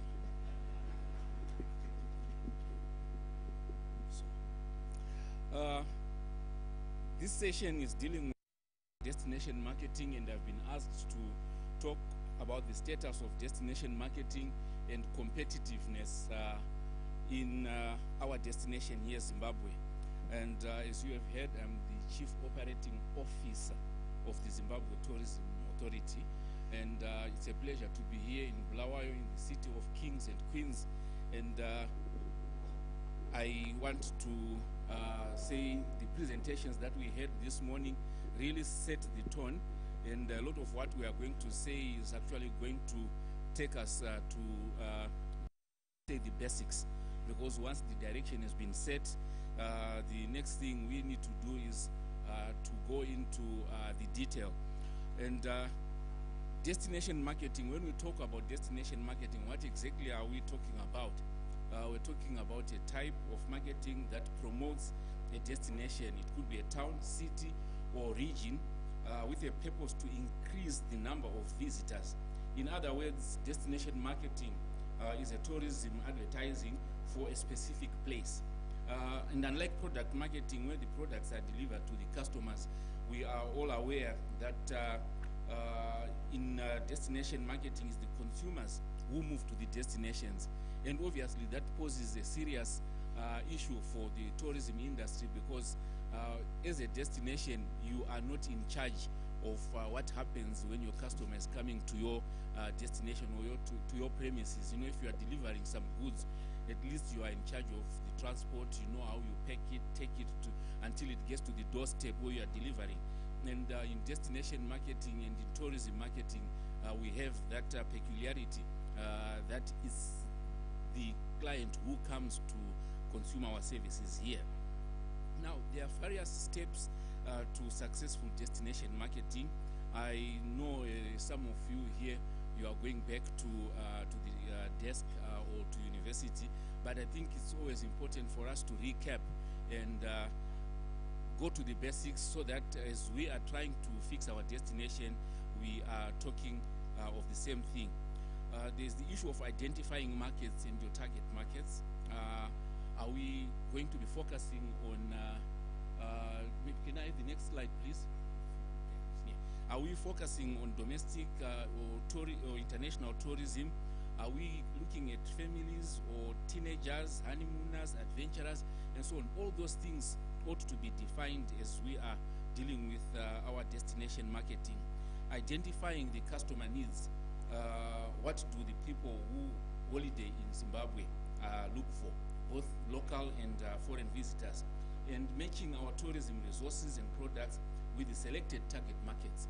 So there has to be a product and market match exercise that needs to be done.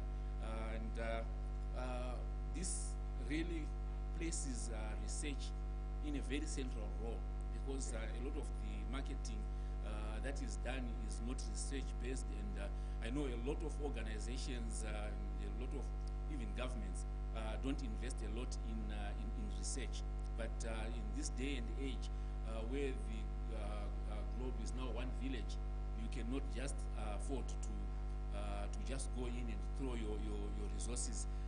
We can do that maybe via social media, but I'm told that even in social media, you can target, you can still target the users for Twitter, not the same users or Facebook or LinkedIn and so on. So all these premises, the need for research. Then we need to study the competitors. What are the competitors doing? What are the other destinations offering?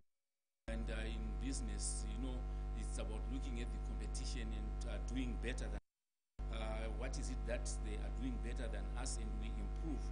And then we have to develop tourism products coherent with the selected targets and demand. And in this regard, I think we have that problem that we've got a product, the products that we have, which a lot of people want to say the product was developed for specific market segments or for a specific market, and the markets that we are looking at are different from what the markets were maybe 20, 30 years ago. And in this regard, we really need to look at the products. Like, one of the serious debates is the domestic market versus the international market. And when you look at the domestic market, the product is, do we have a product for the domestic market, and do we have a product that is for the international market? And if it's international, what are we looking at? Asian market or the Western market? So we need to develop and implement a marketing strategy. The marketing strategy derives from all that what we would have researched. And then obviously there's need to monitor the results. Are we achieving the desired results out of our destination marketing? Now, the marketing process is, like I said, back to school, the 7 P's of marketing. I was talking to the Secretary General of the Marketers Association. He was referring to the 5 P's with 4, 7, and I think they are still counting. Even almost 20 P's of marketing. I don't know when we are going to stop, but I think the detail goes. But basically, the 7 P's of marketing, especially when you're talking of service marketing, we talk of these 7 P's. Product, we're talking about the product itself. It's design, the destination. What are our tourism products? We always have that issue of saying Matobo is a tourism product, but are we being truthful to ourselves when we say it's a tourism product, or is it a component of a tourism product? But for someone who is working at national museums and monuments, Matobo can be the product. But as you go down the value chain, you find that other things that we call products are actually inputs to the total tourism product, because we are looking at a total experience. We must look at all this with the tourist in mind at the end of the day. What is his experience or her experience when they come to Zimbabwe?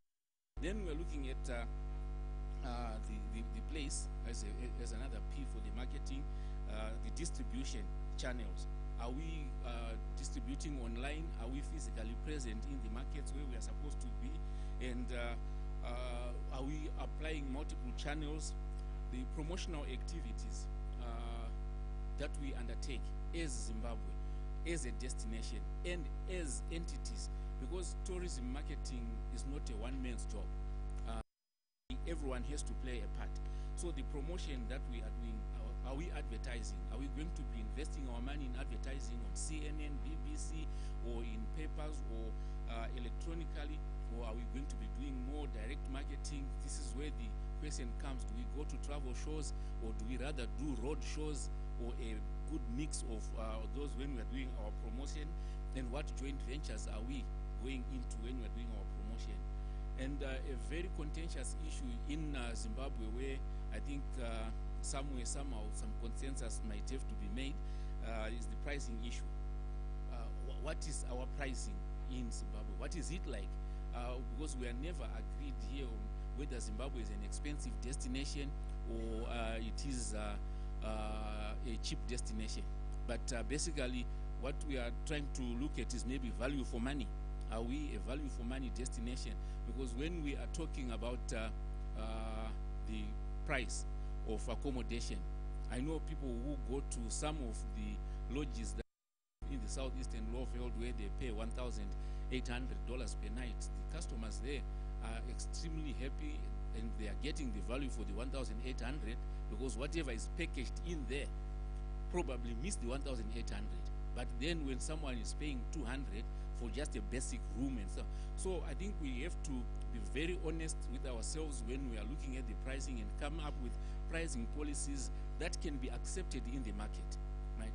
Look at seasonality, look at demand, look at your own service delivery to come up, and then at the end of the day, in terms of our product diversification, there must be a product with a price that suits our target markets and all people that are concerned. Then the physical evidence, I mean the product, when it's there, what is it that you see? Even if you are advertising online, I think you go to place with some pictures. People need to know, they need to see and touch something and see that if we say it's a 5-star hotel, is it a 5-star hotel? Is there evidence that this is a 5-star hotel? When you go to some of the places, issues of your connectivity, issues of one thing that worries me most in our hotels or our establishments, if we know everyone moves around with gadgets that run very quickly. You don't even PowerPoints. In restaurants, there's nothing to stop you from putting a in the center of the table or below the table for someone phone, or in the hotel room now the West is to have your phone and your iPad 5 meters away from you and you're trying to sleep and the phone rings, you want to charge and things like that. So we need to have look at our physical product and whether it's delivering what we are talking about. And then the processes now, the whole service industry, you know, it's all about processes. How efficient are our processes? I think you heard my boss earlier on ranting about the transformation that we had here. And I hope, I mean, the hotel would also have learned something like we have learned, that it is a process, transforming this into another. That is a process that needs to be defined and written properly. How do we do it? People, yes, if we are going to be transforming, I know with technology, some of the things can be done. I've seen stages transforming, podium, press the button, it goes down, it is flat, and you press the button, it goes up, flip out, things like that. But processes of your organization in terms of the product getting to the consumer, it has to be smooth, and the service delivery. How? Because when you're talking about checking in at a hotel, right? How long does it take for a person to arrive and be in their room? At times you find, and that is what the customer is looking at in terms of processes. Processes at the airport, right? The plane arrives, first bag out, Mr. Dewa, I think we'll talk about that. How many minutes does it take? You know, service levels, we need to look at those things. But most critically is the people. That is the most important P when you're talking of services, because it's the interface with the people. Right from the frontliners, our immigration, our customs, and our taxi drivers, then everyone else, including the person in the street, the communities, because tourism is happening in the communities, how our people deliver that service. So basically, when we package the 7 Ps, that's how then we come out and derive our destination marketing strategy. So we're going to interrogate all those, package them properly as a marketing mix, and then we come up with our marketing strategy where, next slide, the Tourism Authority has over the years led the development of several marketing strategies. And this was always done in a consultative process like this one. The marketing strategies that we've gone through, we've taken them to the industry and the relevant stakeholders and partners and stockholders, and we have consulted and come up with, for example, the National Tourism Marketing Strategy that we had for July 2006 to December 2010. That's the next slide. It was a consultative process. Then this was reviewed and succeeded by the National Tourism Marketing and Growth Strategy, and it is soon to be replaced by Vision 2025, National Tourism Marketing and Growth Strategy. Now, this National Tourism Marketing and Growth Strategy almost being issued after the consultations, but you know, with the events of last year, obviously everyone has to go back to the drawing board and see the impact of the new dispensation and the developments in the country, how they impact on what we were setting out. So we need to go back and finalize that, but now we are doing the National Tourism Sector Strategy, which we are happy has been put under the 100-day program. So we will not have to wait long, because the National Tourism Sector Strategy also has to inform the marketing strategy that we are working on. And at the same time, a digital marketing strategy is being finalized. I think you heard Madame Zirebwa here talking about digital marketing, and we are in the process of finalizing. We're almost there, but we are retweaking the processes that we had gone through. So we did not go beyond Harare, but if you, those of you from Harare, we had some digital marketing training that included even the industry. So we are working on that, and I will just want to say, watch this space. The next couple of days are going to be very critical. Now, what we have an insight into the Vision 2025 National Tourism Marketing and Growth Strategy. This is the vision that the Chief Executive talked about, which I'm pleased, I think it got quite some sympathy from people around here, but it's not cast in stone, because we are looking at this document to finalize it, so this can still be tweaked to be known as a unique and attractive tourist destination in Africa by 2025. And then the strategic intent, I think we went through that as well, to reposition Destination Zimbabwe in order to regain the lost market share in the traditional markets, penetrate new markets, and grow the domestic market so as to enhance the contribution of tourism economy. So these strategies were basically, or the direction set here was not in, call it was not offside, but we are saying we want to take a real look at it as we proceed. The objectives, the Chief Executive gave some examples of objectives earlier on, but as we were working on the Vision 5, we actually had real objectives, but these objectives can be changed. What I was said was is the vision and the core purpose that we are not going to change, but objectives can be shifted, because we are looking at what has happened this year. Your objectives can shift here and there. So, sorry,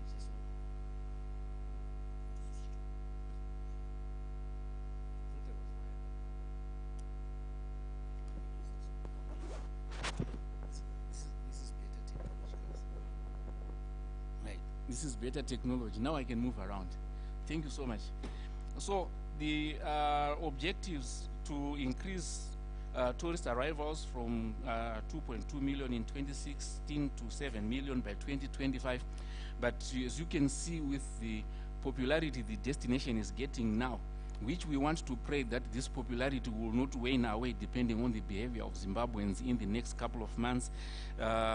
7 million is not very difficult to attain. We might want to review that to a bigger number.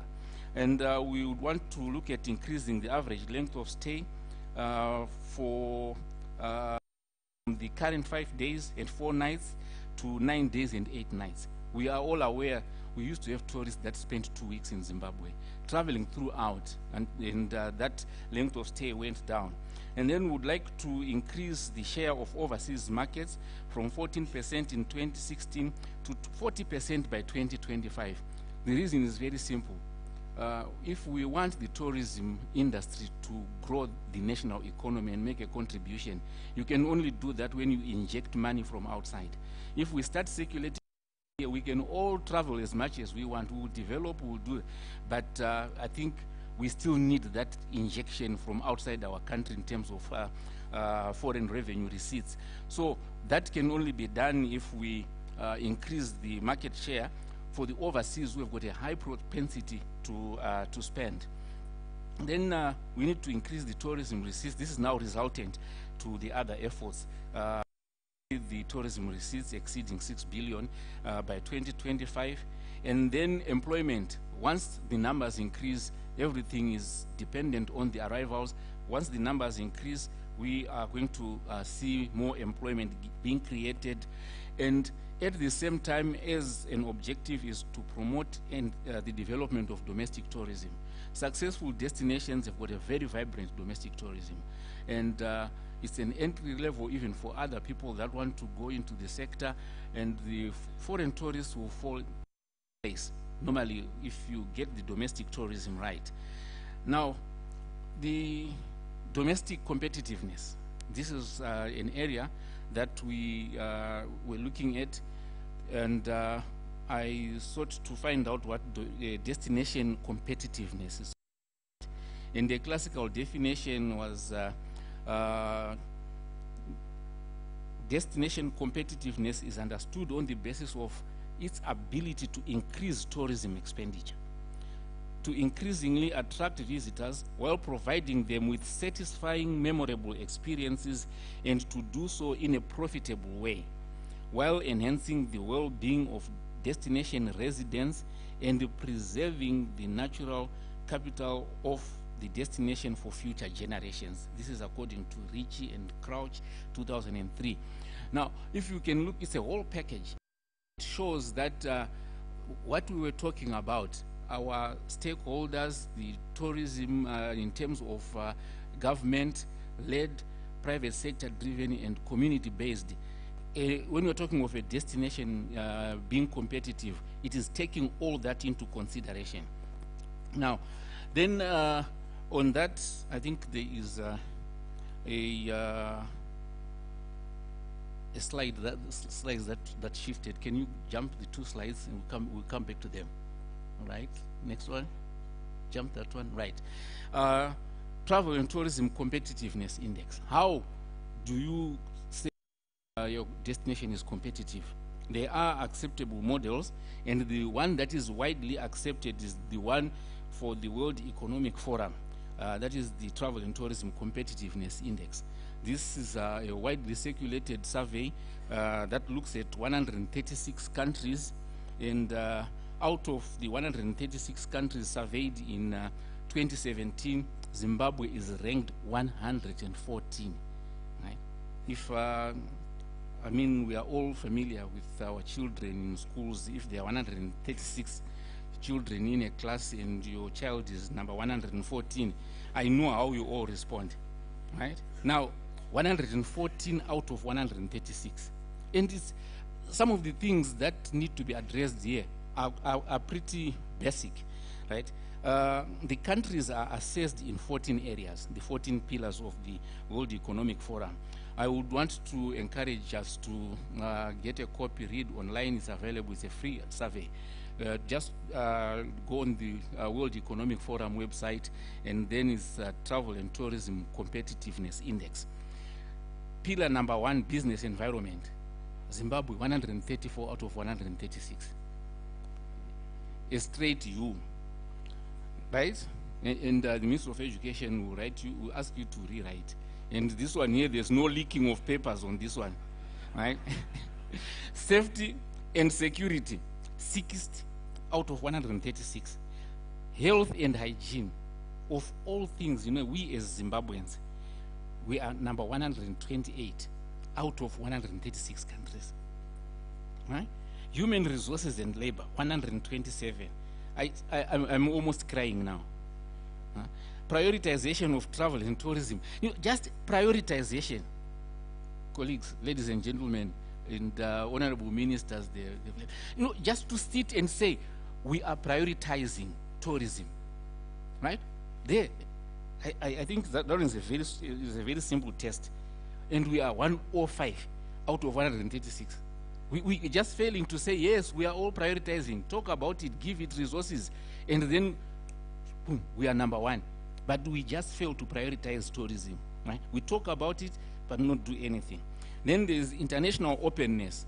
This one is bound to skyrocket in terms of ranking because His Excellency, that is his message. Zimbabwe is open for business. We must show that Zimbabwe is open for business. We must deliver to his promise as a tourism sector. And that openness, we ranked 82, and there's no reason why we shouldn't do better than that. I know the authorities, regulatory here, and Nazia and everyone is here to just facilitate business through the ease of doing business process. That is what will show the openness. Then the price competitiveness, right, there comes the debate. 53 out of 136. But we always say Zimbabwe is too expensive, others saying it's too cheap and so on. But we are 53 out of 136. So we need to really interrogate the issue of pricing and see how we can better and be a price competitive destination.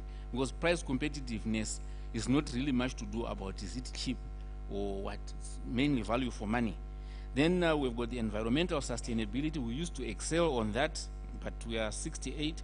Air transport infrastructure. Notwithstanding that we built a brand new airport and we are doing some work on there, but when you talk of air transport infrastructure, you're also talking about the service from other airlines and a lot of other issues to do with aviation.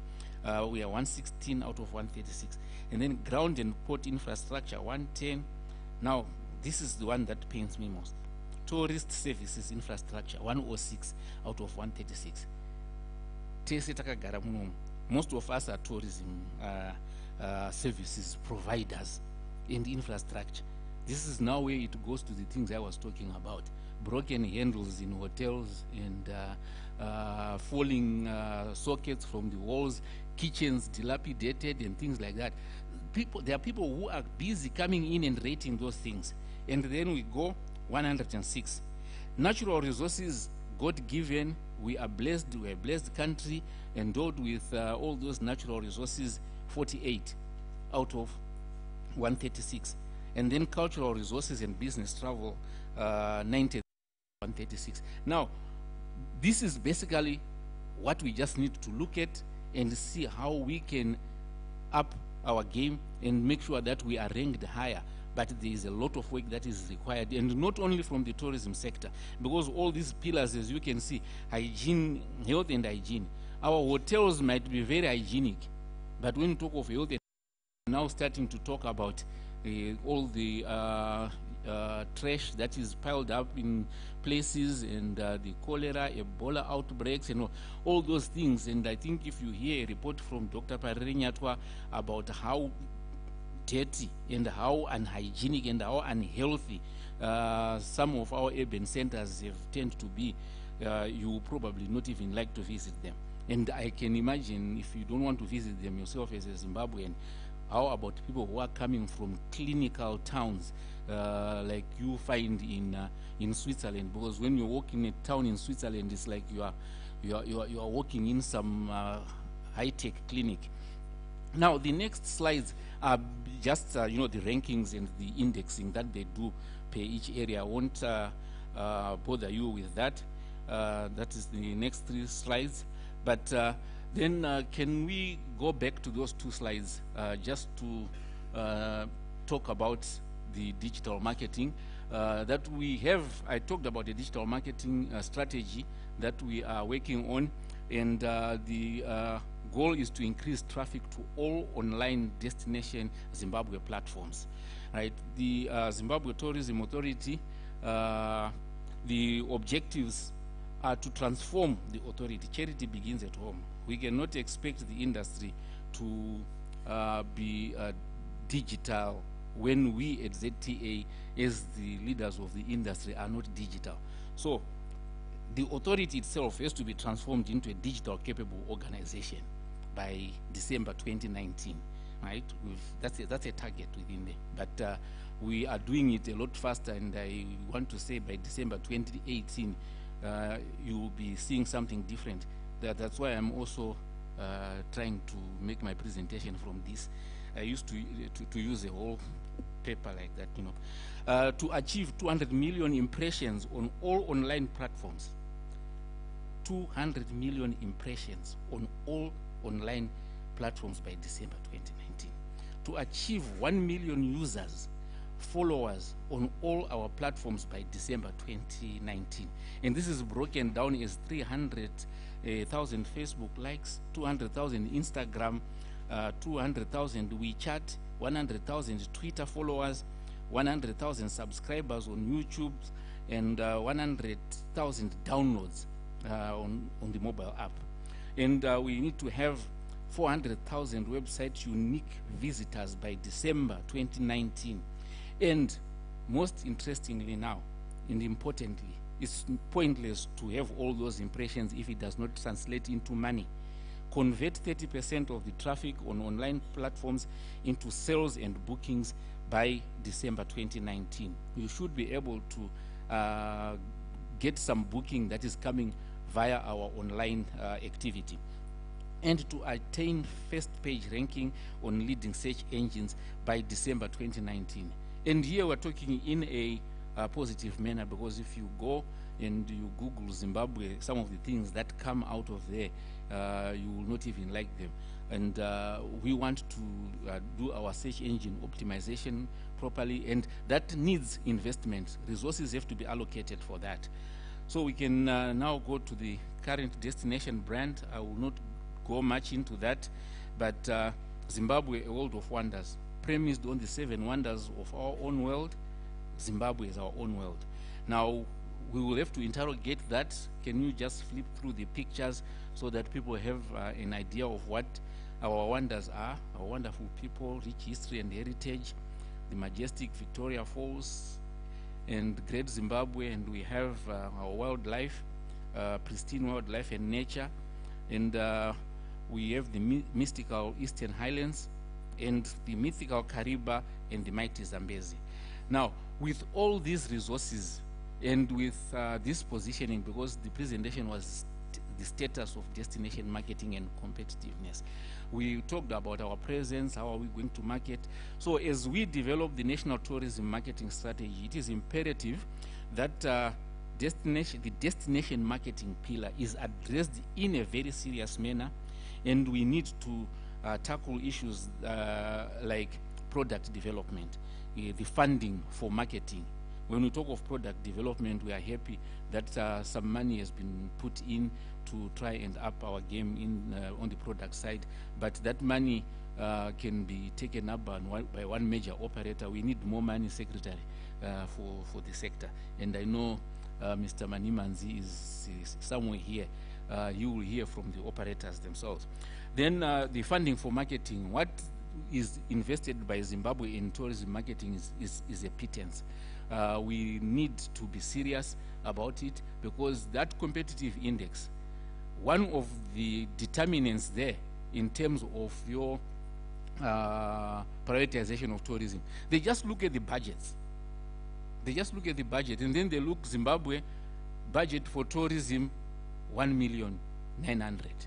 That is both Ministry of Tourism and Hospitality Industry and ZTA.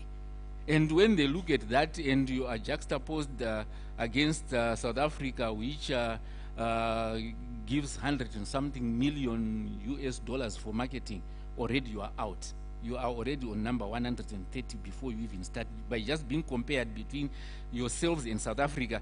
Till 2, South Africa will be number 1, and then pace up. There's no one, because of the gap, will be number 130 before they even consider other countries. Now, market segmentation, that's what we've been talking about. What markets, where do we play? We cannot play in all leagues. Even in soccer, you can't play in first division and in the Super League and what. You choose a league where you want to play. And we also choose markets where we want to go into. And what is it that we are very good at? We are talking about MICE as a segment, domestic tourism as a special segment, and then geographical segmentation. Then the issue of market, have offices all over. I think the number of offices they have all over, they're talking of in excess of 25 offices, right? In different markets. That South